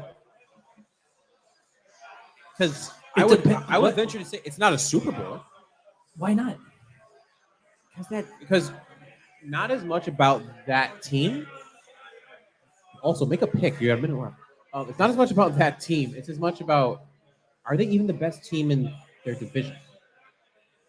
And they're like, what, the 5th best in the conference? I mean, the question becomes, if the defense even maintains some level of that, what they were last year. Which right? defense fluctuates a lot. Right. Defense fluctuates a lot. But let's say that Aaron Rodgers is 80% of Aaron. Okay. That gets you a shot, man. So, essentially, right, we're taking what Aaron Rodgers did last year. Like a navy one. We got a white one. We got a white one. Yeah, white. White? Okay. All right. I think I have a navy one, so I'm like. Okay. Yeah. Cool. Or do you want orange? It goes with your two letters. Keep like this. Keep like that. I guess the point I was trying to make is, look at Green Bay last year, right? Right, but he had a thumb problem. And he was disinterested. True. I just don't know. Like, if you go and compare, if you have the Jets play the Dolphins twice, who they will, what does that end up going? How does that end up going? Okay, so let me just answer your question with a question. Tua without a concussion. Does anyone care about the Dolphins defense? No, not really. Okay. Not really. So I would put the Jets over the Dolphins at this point. Especially because I think Tua is a scrambled egg brain away from being forced out of football. He admitted as much. Who's their backup right now? Miguel Blanco. Oh, he's still up. Here's the thing. I know this is a whole sidetrack now. I think he deserved a shot to start somewhere. Mike White? Yeah. Absolutely. So the fact that he's backing up Tua, if you take Tua out, I almost think the Dolphins are at the same, if not better. But does anyone actually think Tua is that good? No, that's the point. Yeah, I get what you're alluding to, but some people swore by him coming out of Alabama, and I never understood it. No, it didn't make sense. Plus, he had the hip thing. Like one of the most severe hip injuries you could possibly sustain, right? Exactly. Yeah, exactly. So it was never in the car. He's a game manager. Like they gave him Tyreek Hill and Jalen Waddle and said, "Here's your Christmas presents." Terrific at RPOs, though. Great, fantastic.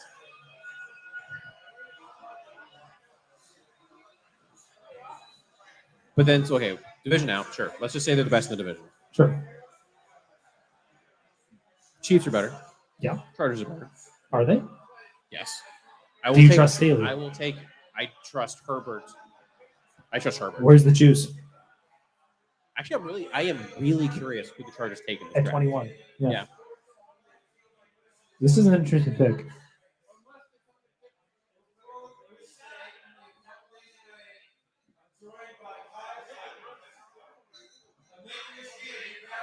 Watch them take Will Levis. Just for the chaos grenade. I really like the Gonzalez pick. What you said. I think that makes sense. I think it makes sense just because that's truly BPA right now. I mean, Nolan Smith would make sense too. It would allow him to move on from would allow him to move on. Carl Lawson. Excuse me. I was And then clearing the my Bears throat. can sign him. Well, he's a Bear already in my brain.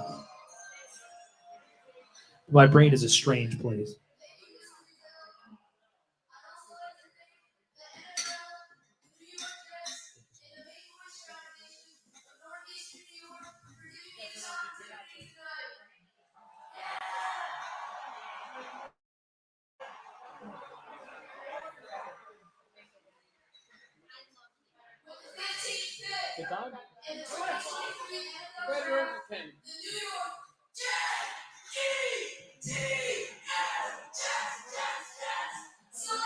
This kid is hyped. Will McDonald, your boy. Um, That's early. I had him as about I believe my 29th player. I'd have to go and look. But Will McDonald's a really interesting player, angular athlete, good, great first step, a plethora of moves. He plays like his hair is absolutely set on fire. He absolutely crushed the Senior Bowl. He crushed the Senior Bowl. I actually was shocked. Not shocked. I was actually predicting had the Steelers stayed at 17, he would have been their pick. That would have been my thought process because I know that there was a hot mic that caught Tomlin at Iowa State's Pro Day saying, I see you. I forget what jersey number he wore at Iowa State off the top of my head. But it's not a bad pick by any stretch of the imagination. It's interesting, especially because he's another one of these overaged rookies, and I'm an ageist evaluator. I hate old rookies because there's only so much upside you can get to, and even if they achieve it, you're extending them when they're 28 years old. It's just not a great second contract.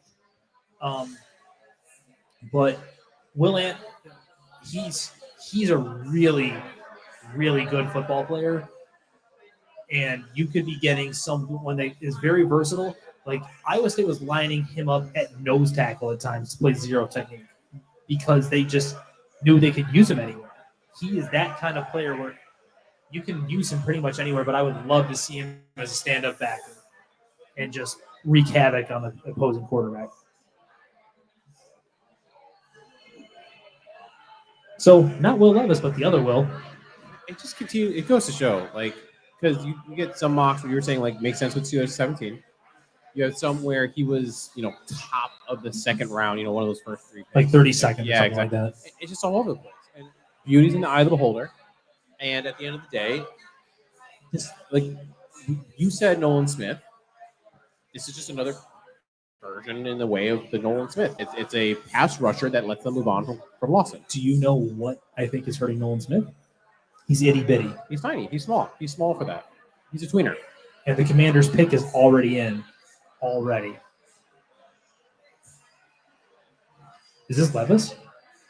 I keep saying no. It's no. It should it be Levis? First of all, I'm not a Levis person, so I'm not. The upside to me is not there. Oh, I'm sorry, Will Levi's, But- the jeans. But should it be? Probably. I mean, If you're hitching your wagon to a 5th round pick, Sam Howell's not good. We saw him in you bite your tongue on our.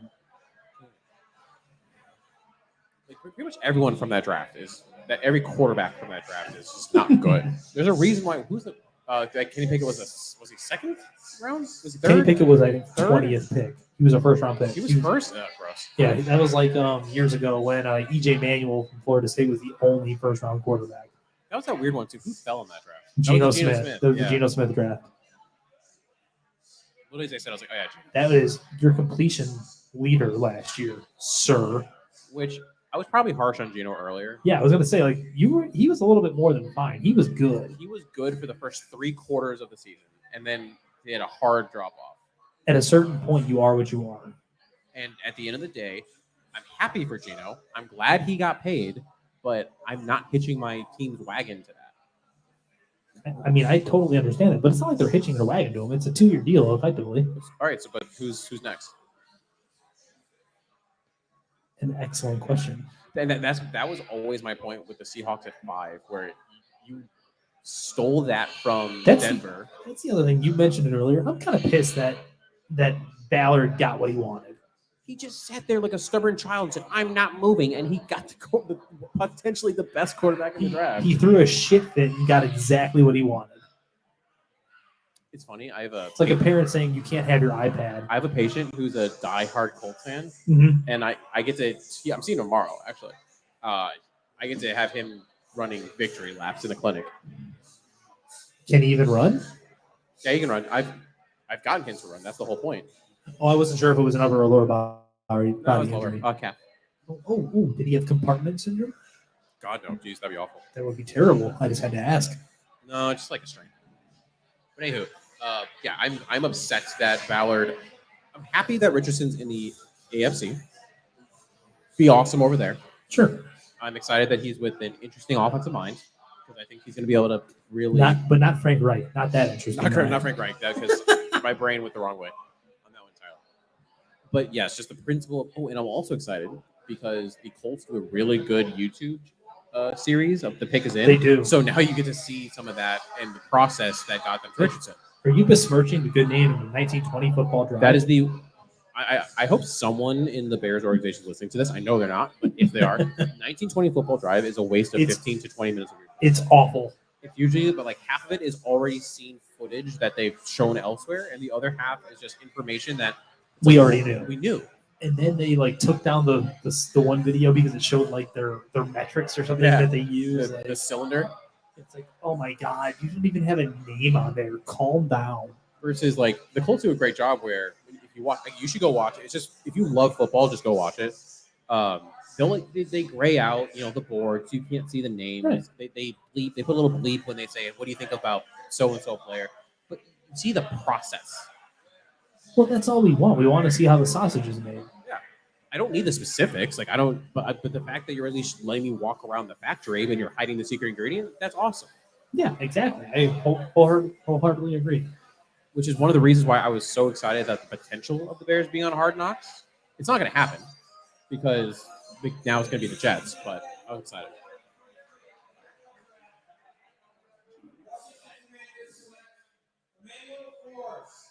No, that is interesting. He's 165 pounds. He's my favorite corner, though. I'm not gonna lie. Oh, he's awesome. Like the ball hawking instincts, and he always looks like he's freelancing, but he's not. He has a method to his madness. He's kind of like if you made Asante Samuel Jr. like 30 pounds.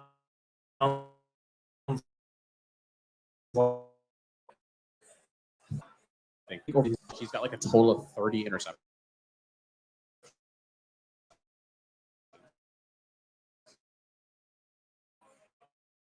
That's like 20. He's tall, long. See, but he's skinny. Yeah, like a whole 166 pounds. I think is what he weighed But in. like you said, like he freelances, but he does it in very. It's like controlled chaos. He does it in the best way possible, though. That's a playmaker right there, though. I don't mind that pick. It's not what I was expecting just because of what his physical like build is. He's little.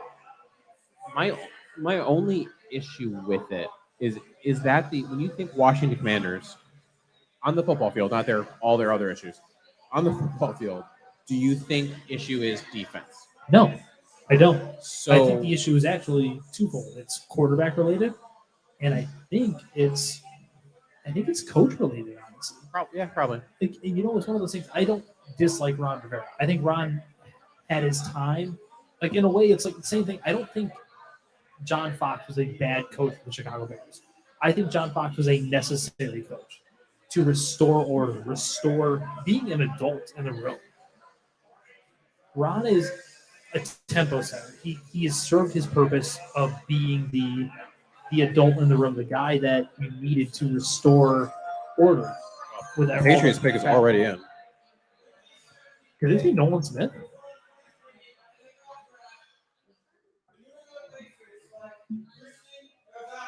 There it is. Finally, Gonzo. the best player available for about The last 6 picks. about 6 or 7 picks at least. Yeah. So really quickly going back to the Commanders before we go to Gonzalez. Here's my issue with the Commanders.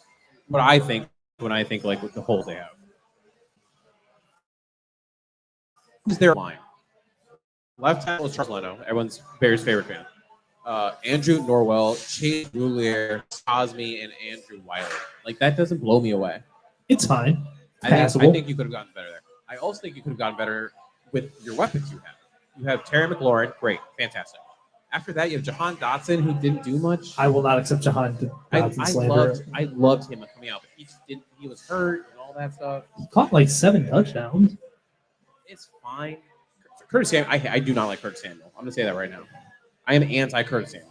It's a gadget. Then you have De'Ami Brown, who I was like, oh cool, back end guy, but like he hasn't done anything. Wanted nothing to do with him. So if you're the Commanders and you're gonna try to improve your team, it's like the rich get richer on defense, but what about your offense? I think they made a mistake not taking Levis.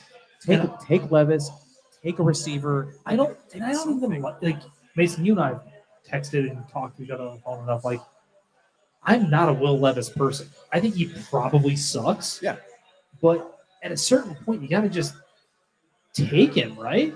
Like, especially when you have Sam Howell as your quarterback. Well, they also did sign Jacoby Brissett, who is a great, and who actually, I was kind of bummed when Watson came back for multiple reasons, but one of them being that he was doing well with that I think team. he's a representative NFL starting quarterback. I don't think he's going to blow you away. He's a number 20 through 15 kind of guy. And I just don't he can even, eke up to like a top I just 12. don't even, and I hate like that people are going to take the, oh, he's a game manager thing like that kind of way, but he is a game manager, and there's nothing wrong with that. He plays good quarterback. He's nothing special. The problem is for the Commanders, though, you don't have enough good weapons to have a game manager. I mean, I must just think more of Jahan Dotson than you do. And I think you were higher on him when he came out. I had him, I think, Jahan. I'd have to go back and look, but I think I had him as wide receiver 4 in that class. I'm a little lower, but Yeah. like, so, all right, back to the Patriots. Christian Gonzalez. Wild that he lasted as long as he did. It's funny because Bill Belichick always seems to take diminutive corners, and Christian Gonzalez is just not. What are we drinking, by the way? I know your dad got it. What are we drinking? Hey, Bob. What are we drinking? In his words, I have no fucking idea. Yeah, no idea, but it's because we were given this. So, yeah. It's delicious, though. It's really fun. It's very good. I would like another one. My father is a generous man, people. That was my sister, by the way. You said it to 25 people plus everyone here. But to me, that's interesting. Christian Gonzalez, right? He's got a very athletic family. What a generous guy. Super generous. His dad and mom, like, I don't have the specifics. I have to look at, you know what? Talk. This is me talking. I got to go to my Brugler guide because I can't remember the specifics. Yeah, this guy paid the $80 to like have the beast printed out for him at the local UPS store. FedEx, but yeah. FedEx. It's a same. But Christian Gonzalez easily the best player on the board at that point. Big, long, tall, athletic corner. I believe was one of his parents an Olympian. Am I getting that wrong? Yeah, that's what I'm checking. I might be getting that wrong, but super athletic kid. I know his sister was like a basketball player. I believe is what it was.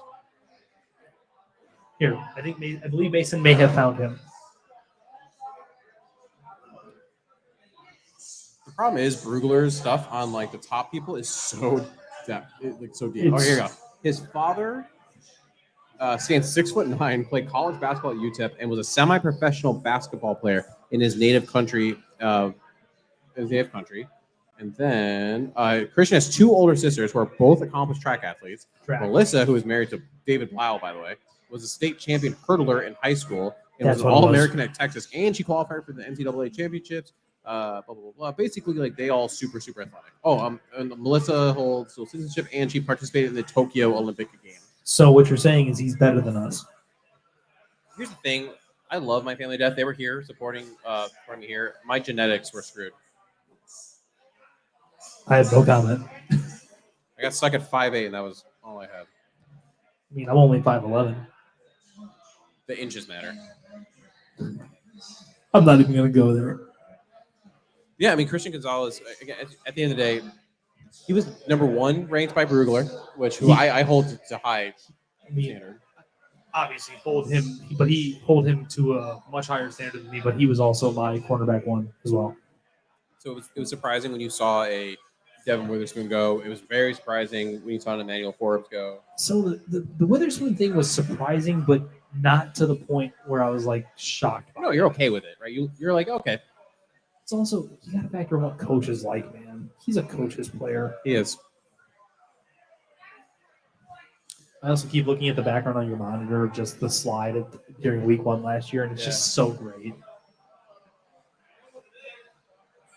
The Lions. It's called Ricardo's Hoppy Brown Ale for those interested. Thank you.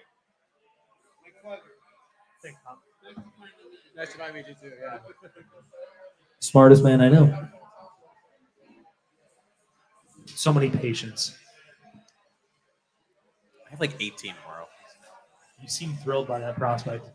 It's a long day. You know what I have tomorrow? Nothing. I hate you.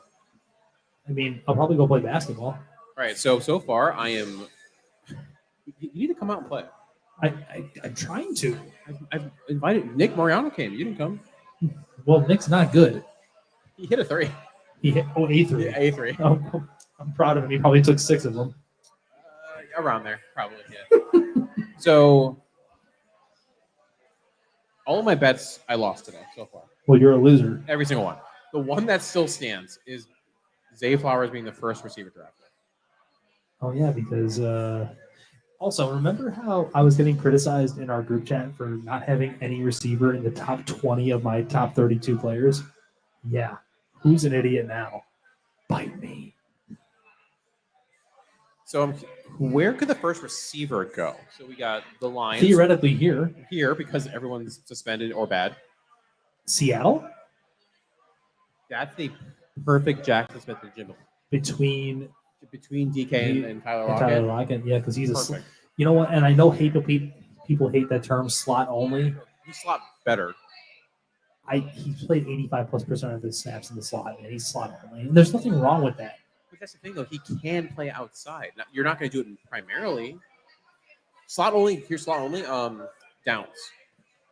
He is slot only. Yeah, I just hate the negative connotation it takes. I'm thinking more like he reminds me a ton of Amon-Ra St. Brown meets like Julian Edelman. I can see that.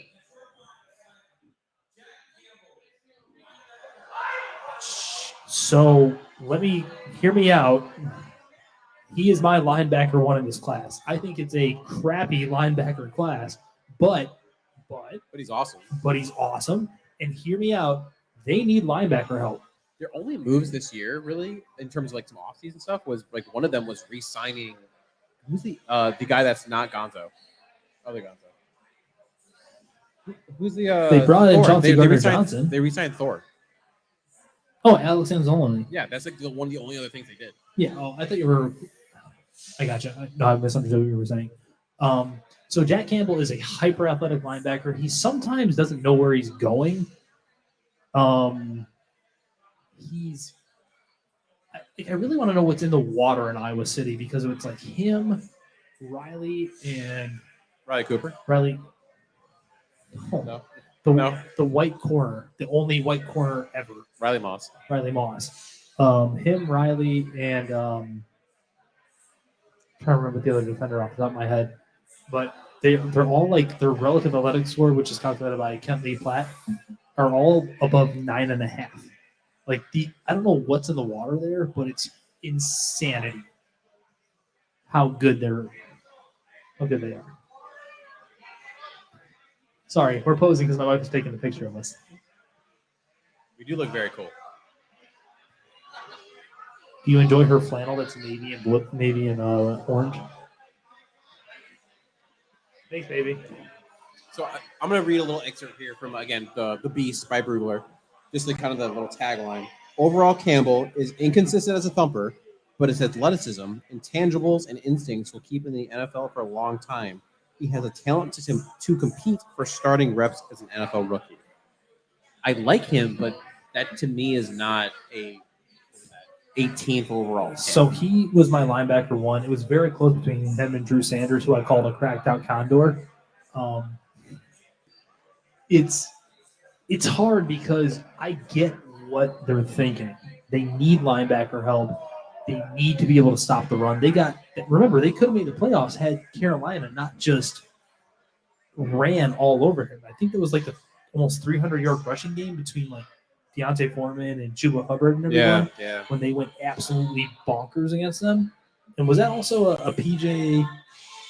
That was a PJ Walker game. Was that a PJ Walker game? Yeah. I can't remember. I couldn't remember that. But and the Buccaneers hurried their pick in as well. But it's just wild to think about. Like, I'm not gonna pretend like I'm well versed on Lions football. Mhm. And yes, that game in particular stands out. But is that the position that with your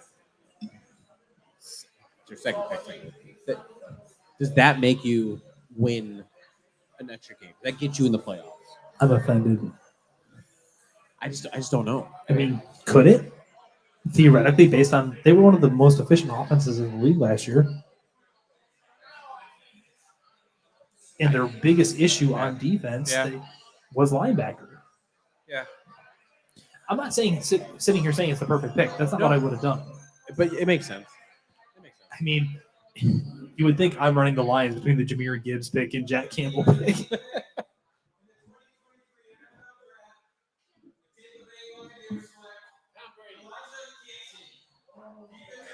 So the true three-technique defensive tackle, Kalijah Kancey from Pittsburgh University, just got taken. I love Kalijah Kancey. Love. I think he has an unfair comp, given he's the undersized Aaron Donald thing, because there it is. It's not a fair comp. He's not as good as Aaron Donald was. He's productive, though.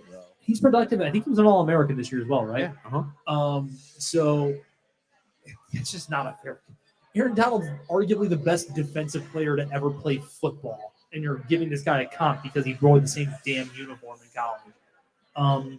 His first step is incredible. He's got great production. It's hard to not like what you see on film, but he's small. He's got short arms. We talked about itty bitty, but for his position, he's itty bitty. But I want to say Aaron Donald measured out to have long arms. Like, he's not just correct. They're around the same weight, but Donald's longer. So Donald has almost 33-inch arms. Oh, there you go. There it is right there. The 40-yard dash is similar. The height and weight is very similar. But it's all pretty much the same except the arm length. Yeah, so Aaron Donald's a mutant. Correct. He also works. He's one of the hardest workers you'll ever see. Yeah, he looks like he can compete at Mr. Olympia, and he's in the offseason, you know? For example, if you look at again, I'm talking production. So Pitt plays good teams, right? You're not like just chilling doing nothing. In 2022, he had 31 tackles, 14.5 tackles for loss, 7.5 sacks. In 2021, he had 34 tackles, 13 tackles for loss, and 7 sacks. That's 2 years in a row where he's at 7 sacks. Like that's awesome. The main bolded point here from Dane Brugler on him.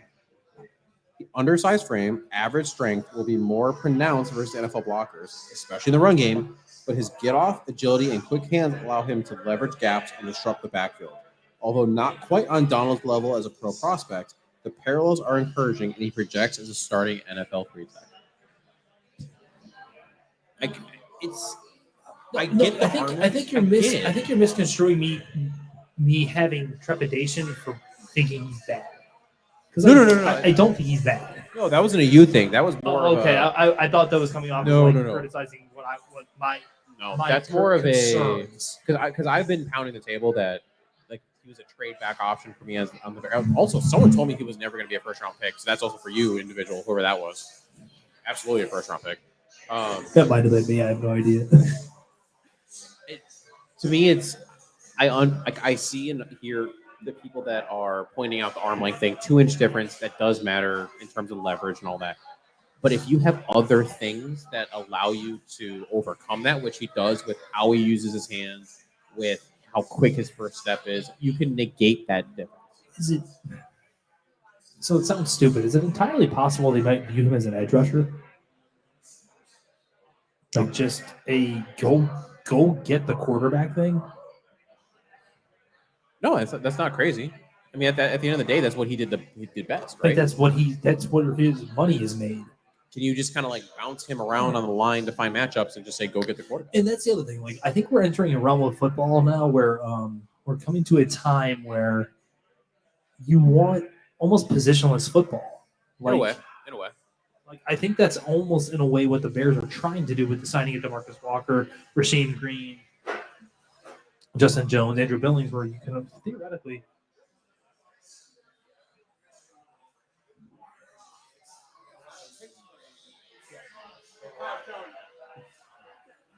where they theoretically can have a ton of these defensive linemen that can kind of line up inside outside because especially with DeMarcus Walker, where did his sack production come?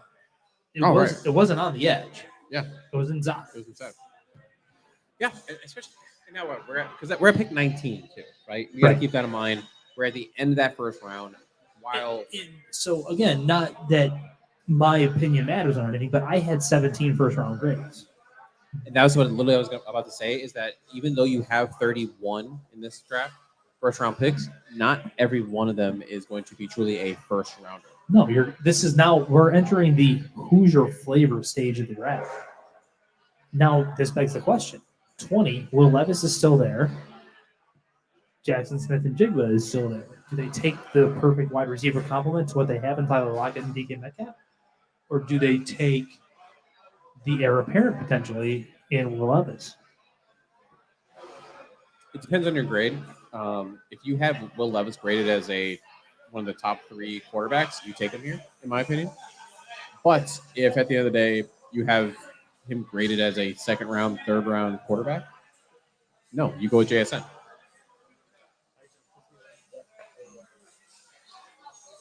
Nice meeting you.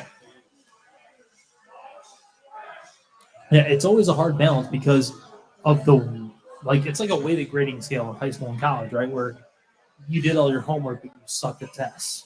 Yeah. So Yeah. your tests matter more. So the quarterback is the test. Every other position are like the homework and the study guides. No, I hear you. And again, neither of us are Will Levis fans. No, it's just one of those things that you just have to factor in that the quarterback is there. Like, how often can you keep passing him? Because if you're the Seahawks, but I also think it shows the issues that we all had as fanalists with him. That he's older, he's erratic, he wasn't particularly good last year. He's hurt. but he's got the guns. Oh, he's got tremendous biceps insertions. Like it's wild. Like honestly, like when he was at the combine, you could just see other quarterbacks kind of like trying to like look as close. He looks the part, which is actually very surprising that Ballard didn't end up taking him. But what's funny is like I was always told when I first got into evaluating, especially quarterback play, that you don't fall in love with the $1 million smile and the big arm. And Will Levis is the definition of that. 100%. So yeah, if I'm here, I'm the Seahawks. I am taking JSN. Simple as that. You gotta say that about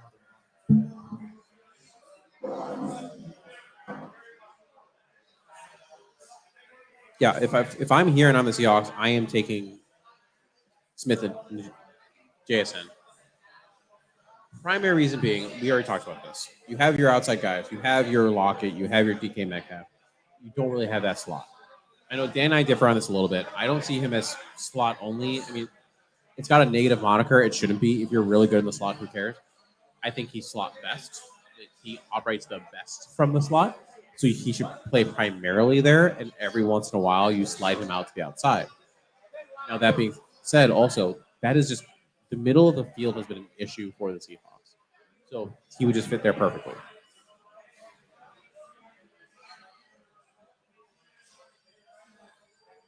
And then also seeing some of the other teams coming up, right? You got the Chargers. That's a spot that a tight end could really go. I think that would really help them. That could be a receiver. Problem is with them, you have the Michael Williams, you have the Keenan Allens, and ultimately, those are some of your bigger guys. You don't really have that. You don't have no one to replace them. There's not going to be a receiver you're going to take in the first round. You're just going to replace them. You could go a little slot in that one. So, could that be a Zay Flowers? Could that be a JSN? I think that's a Michael Mayer, Dalton Kincaid spot. The Ravens, I have no idea. The Ravens are all over the place, especially at they just signed Lamar. They have OBJ now. Would they get another? They need to help out Lamar more. There's just not a lot there, whether it's with their offensive line or with the weapons that they have outside. I mean, their best receiver really is a tight end. Their second best receiver was out for most of the year with a foot injury. So in that scenario, you're in trouble. Minnesota is one that is really interesting, where I think ultimately, if right here is not a Levis pick, Levis could be going to Minnesota. They have not committed fully to Kirk Cousins, and at the end of the day, they need an out. They need a reason to get out of that. Joining me on stage are local boys tackle football players and local girls flag players who are pioneers in flag football growth. These young men and women embody the NFL values of respect, integrity, resiliency, and responsibility to their teams. Congratulations on your accomplishments in your academic and football careers. Now to make the selection, please welcome Danny Meehan. Do we think it's Jackson? It better be JSN.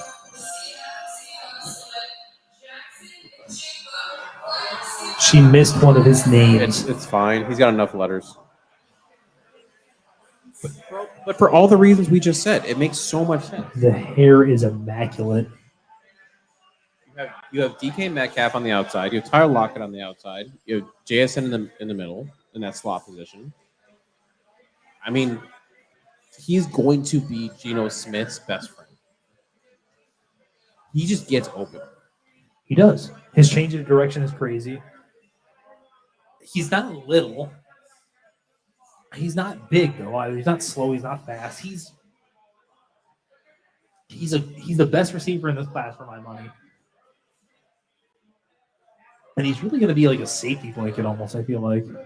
Right, exactly. I mean, he purposely didn't really test, right? Because he's not the fastest guy. I think he ran a 4.52 at his pro day. And because he waited to the pro day specifically, and it wasn't great. Yeah, 4.52, you're like, man. I want to say he effectively sat out this season with a hamstring, right? Was it hamstring? Yes, he missed the entire last season, basically. I mean, he played first 2 games. Yeah, it was like nothing. And now I wonder. Now, see, here's my wonderment. Where does Zay go? Let's see here. So while you're gone, I'm picking tight end for the Chargers. Okay, that makes sense. Dalton Kincaid. Dalton Kincaid makes total sense. Baltimore. There's a lot. There's things. Baltimore needs to improve their offense. Who is the best player that's just hanging out? The best player? That's what Baltimore does. They wait for the guy that falls and they just take him.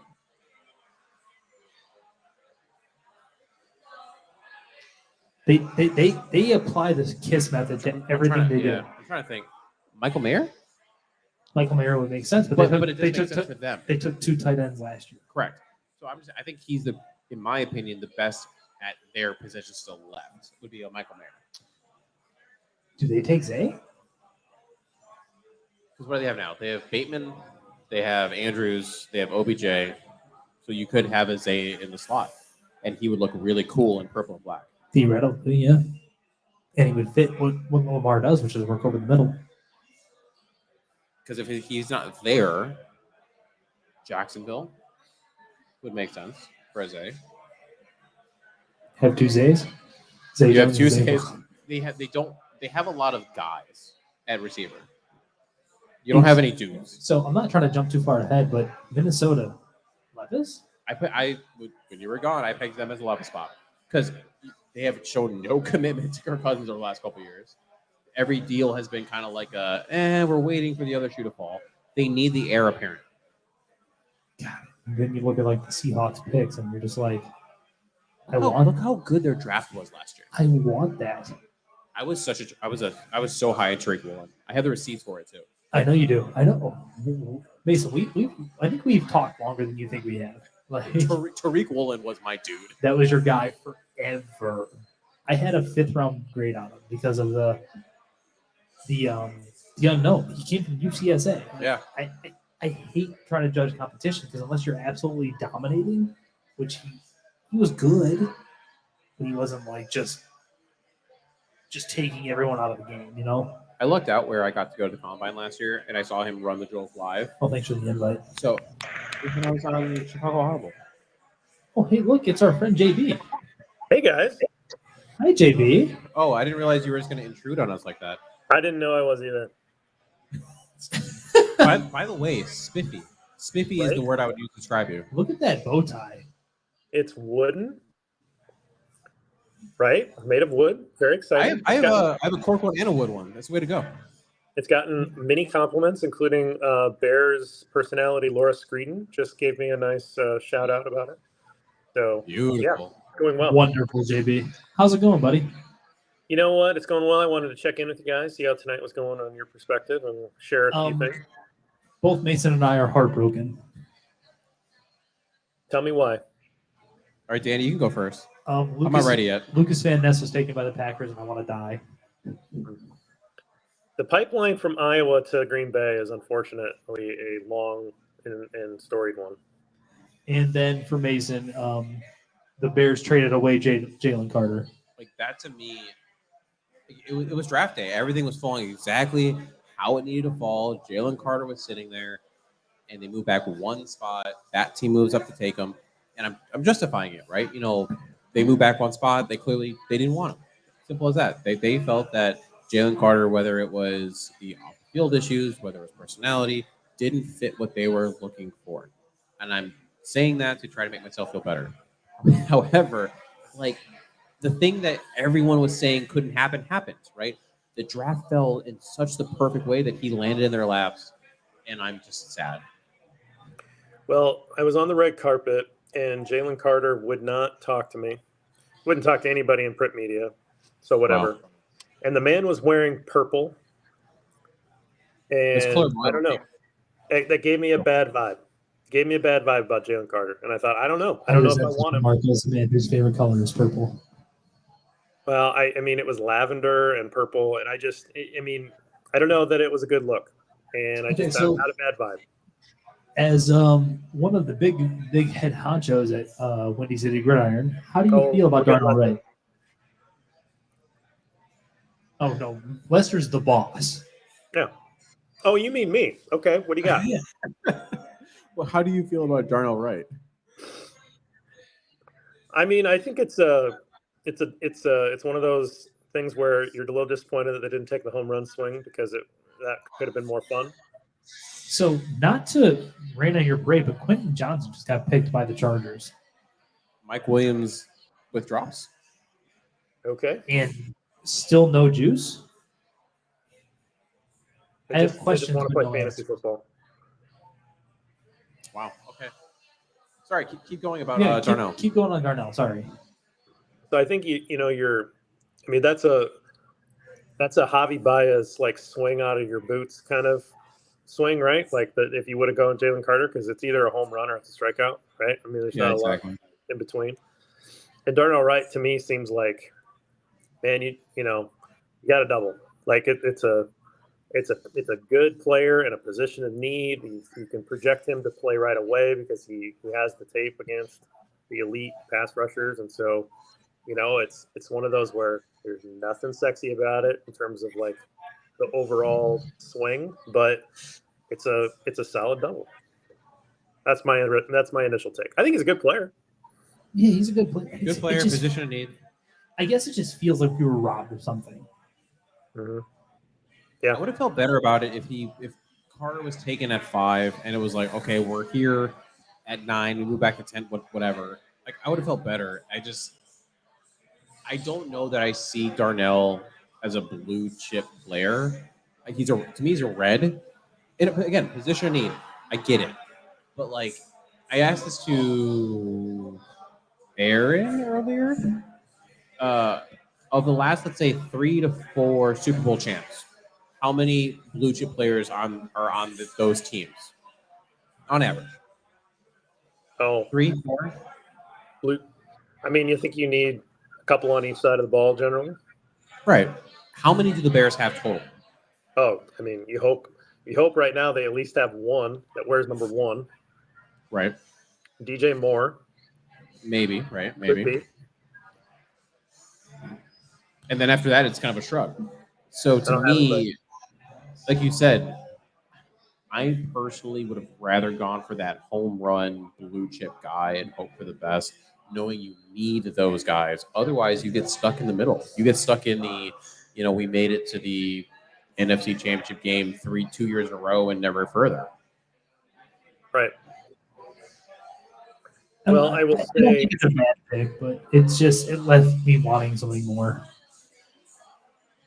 I decided to leave the media room early because I don't know. The media room was interesting, but it was Darnell Wright isn't here. And so Right. I didn't get a chance to talk to the new Bears prospect or new Bears draft pick.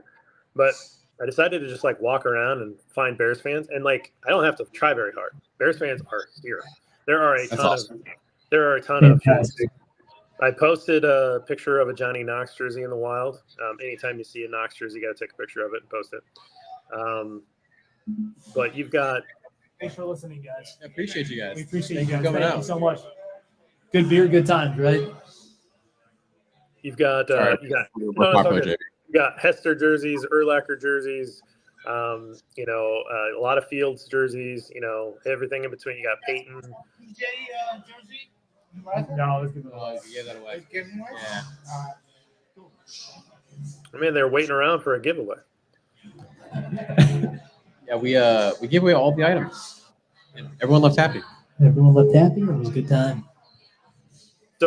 So anyway, I just started talking to them randomly. And by the way, they all talked to me. That was nice. So I had a little badge that said media, and I think that might have helped, as it wasn't just some random person that was stopping them and asking them questions. But I would say I think I talked to 12 people on the way back. Again, I didn't have to try very hard to find Bears fans. And I think 10 of them were happy.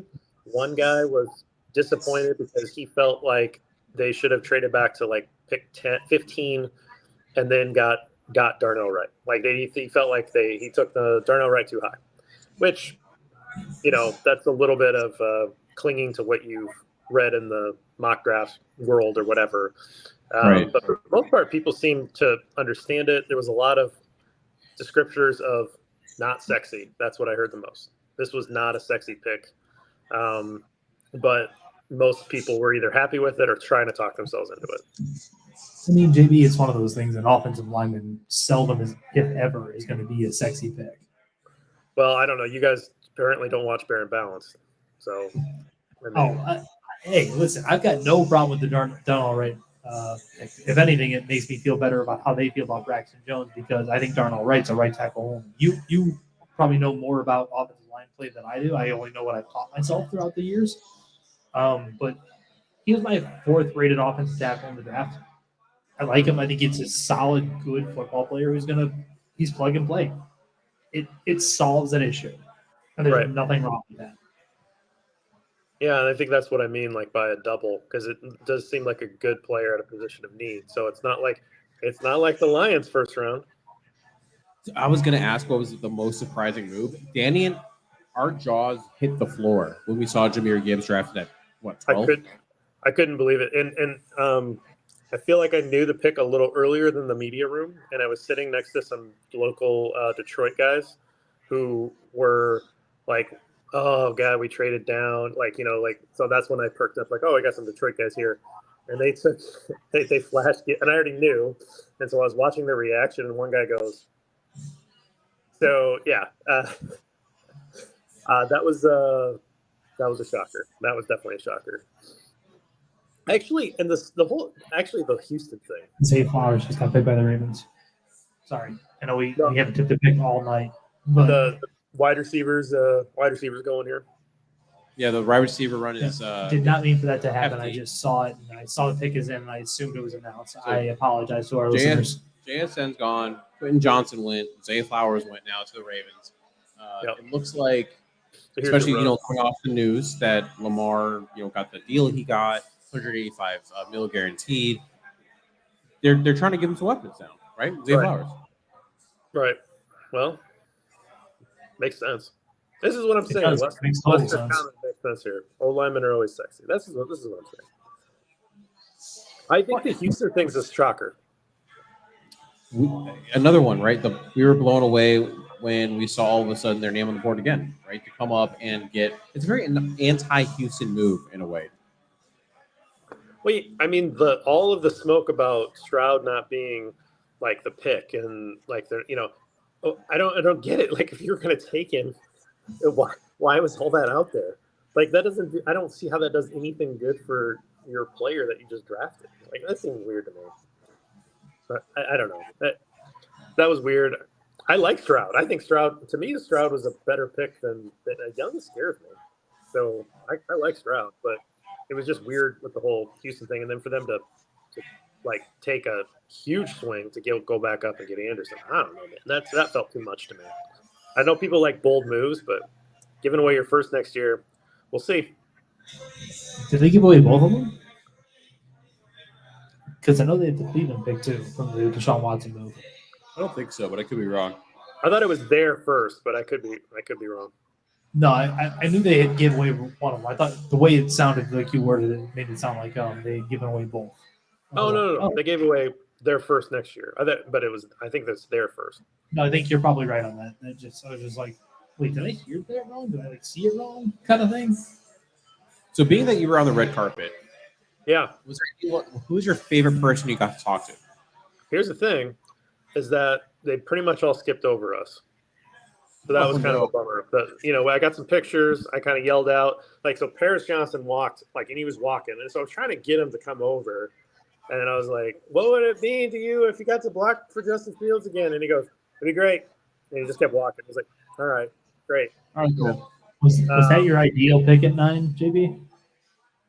I think it would have made for a little bit I like the idea, because he's got the Justin connection, and I liked him a lot. That was kind of who I was crossing my fingers for. I like Wright, so I'm fine with it. What did you think of the price? Because they got a 2024 fourth rounder to move back one spot. I mean, it sounds right though in terms of value. I mean, I don't think there's probably nothing. I don't know if it's a loss or anything, but if you weren't going to take Carter, you got something for free. That free thing is a semi-valuable piece. It's not that big of a deal. And I guess you save a little money in the contract to Wright. Right? They slot in. How much that ends up being? Like, how much money was that? There's a little bit of savings, right? No, it's not much. I mean, but I guess you Your have to. cohort of Baron Balance says O linemen are always sexy. That's what I'm saying. Lester's got my back. I think you have to remember the DJ Moore trade, right? Like, you have to keep reminding yourself. DJ Moore was the first round pick. Yeah, that's a huge piece of this. So the Bears got DJ Moore that they get a plug in, and they got a right tackle. But I also think that we have to remember that the Bears tried to sign Mike McGlinchey. That's pretty solid information that we have, and it just didn't. They got outbid by Denver. If they would have signed McGlinchey, what do they do at 9? That's a really good question. So, Danny, if McGlinchey's on this, they sign McGlinchey. What is the pick at 9 or 10? I mean, are we assuming they still trade back? Yeah, they traded back to 10. Jalen Carter's off the board. They decided they don't want him. I mean, it's got to be Lucas Van Ness, right? Maybe. No, you got to. No, I'm just saying you got to eventually start building up your infrastructure on the defensive line. You have nothing there. So that's something that's always perplexed me about how Ryan Poles is approaching this offseason is he's building it outside in, not inside out. The quickest floor raiser to building a football team is building your trenches up. They built up receivers and corners and safeties and linebackers and running backs and kind of avoided the trenches. So JB, who would your pick have been at 10? Jalen Carter's off your board. Poll says no, but he says JB, you get to make the pick. Who would it have been if you had McGlinchey signed? Well, that's why I asked you guys, because you guys are smarter. It sounds like a guy who doesn't want to answer the damn question. Yeah, I don't know. I mean, I just find it a good hypothetical. I mean, I like taking a Hawkeye, right? I mean, that's where I'm from. So Van Ness is, I think that would have been a fun pick. But yeah, I don't know. You hear that? My pick would have JB been. said I'm smarter than you. My pick would have been either really try and trade back again. Sure. If there's no trade back option, I'm taking someone who's still available. I think Nolan Smith. Yeah, I'm taking Nolan Smith at 10. I'm taking telling you, Nolan in this system, he's probably an off-ball linebacker. And Man. they just signed two of Smith. them. Man, I can't wait till next year when he's Defensive Player of the Year or something. I don't know. It's my narrative. Yeah, you got to push your narrative. This is a pro Lucas Van Ness podcast. Oh God. So, any other highlights from the red carpet? Well, there was there were people that, okay, I'm feeling old. Let me start by saying that, because I didn't really know who people were that were seeming, not the players, but there were people like that were on the red carpet that were seemingly getting a lot of attention. And they're like, I was talking to the people around me, and we just had no idea who they were. So I think there was someone in front of the Sunday ticket area. Okay. And she was getting a lot of attention, and no one knew who she was. Like, people would come over and take their picture with her, and it was like, I don't know who this is. Like, should I be impressed that this person's here? So there's a lot of that. I don't know if that's a highlight. It might be a low light. I met the two young women that helped build the set. They were very proud of it. They asked me to take their picture. That was kind of a cool thing. They were very proud of their work, and they took the picture that I posted on Twitter of me before. And then I got to talk to some other writers and some other people, and that was pretty cool. And it was a long day, though. I can imagine. Get there early. Yeah, I can Who imagine. else is in Kansas City with you, JB? This me. Oh,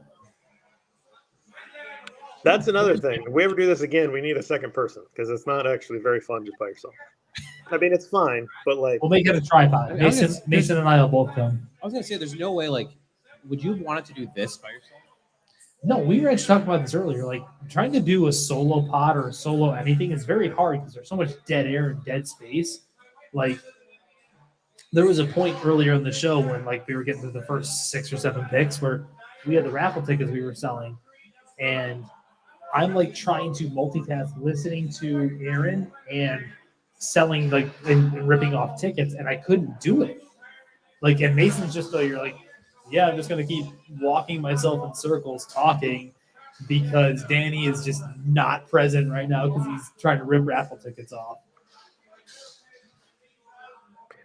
Yeah. So next year, when it's in Hawaii, JB, you, me, and Danny, we're going. oh, I'm down We're all with going. Hawaii, but I think it's in Detroit, which is the opposite of Hawaii.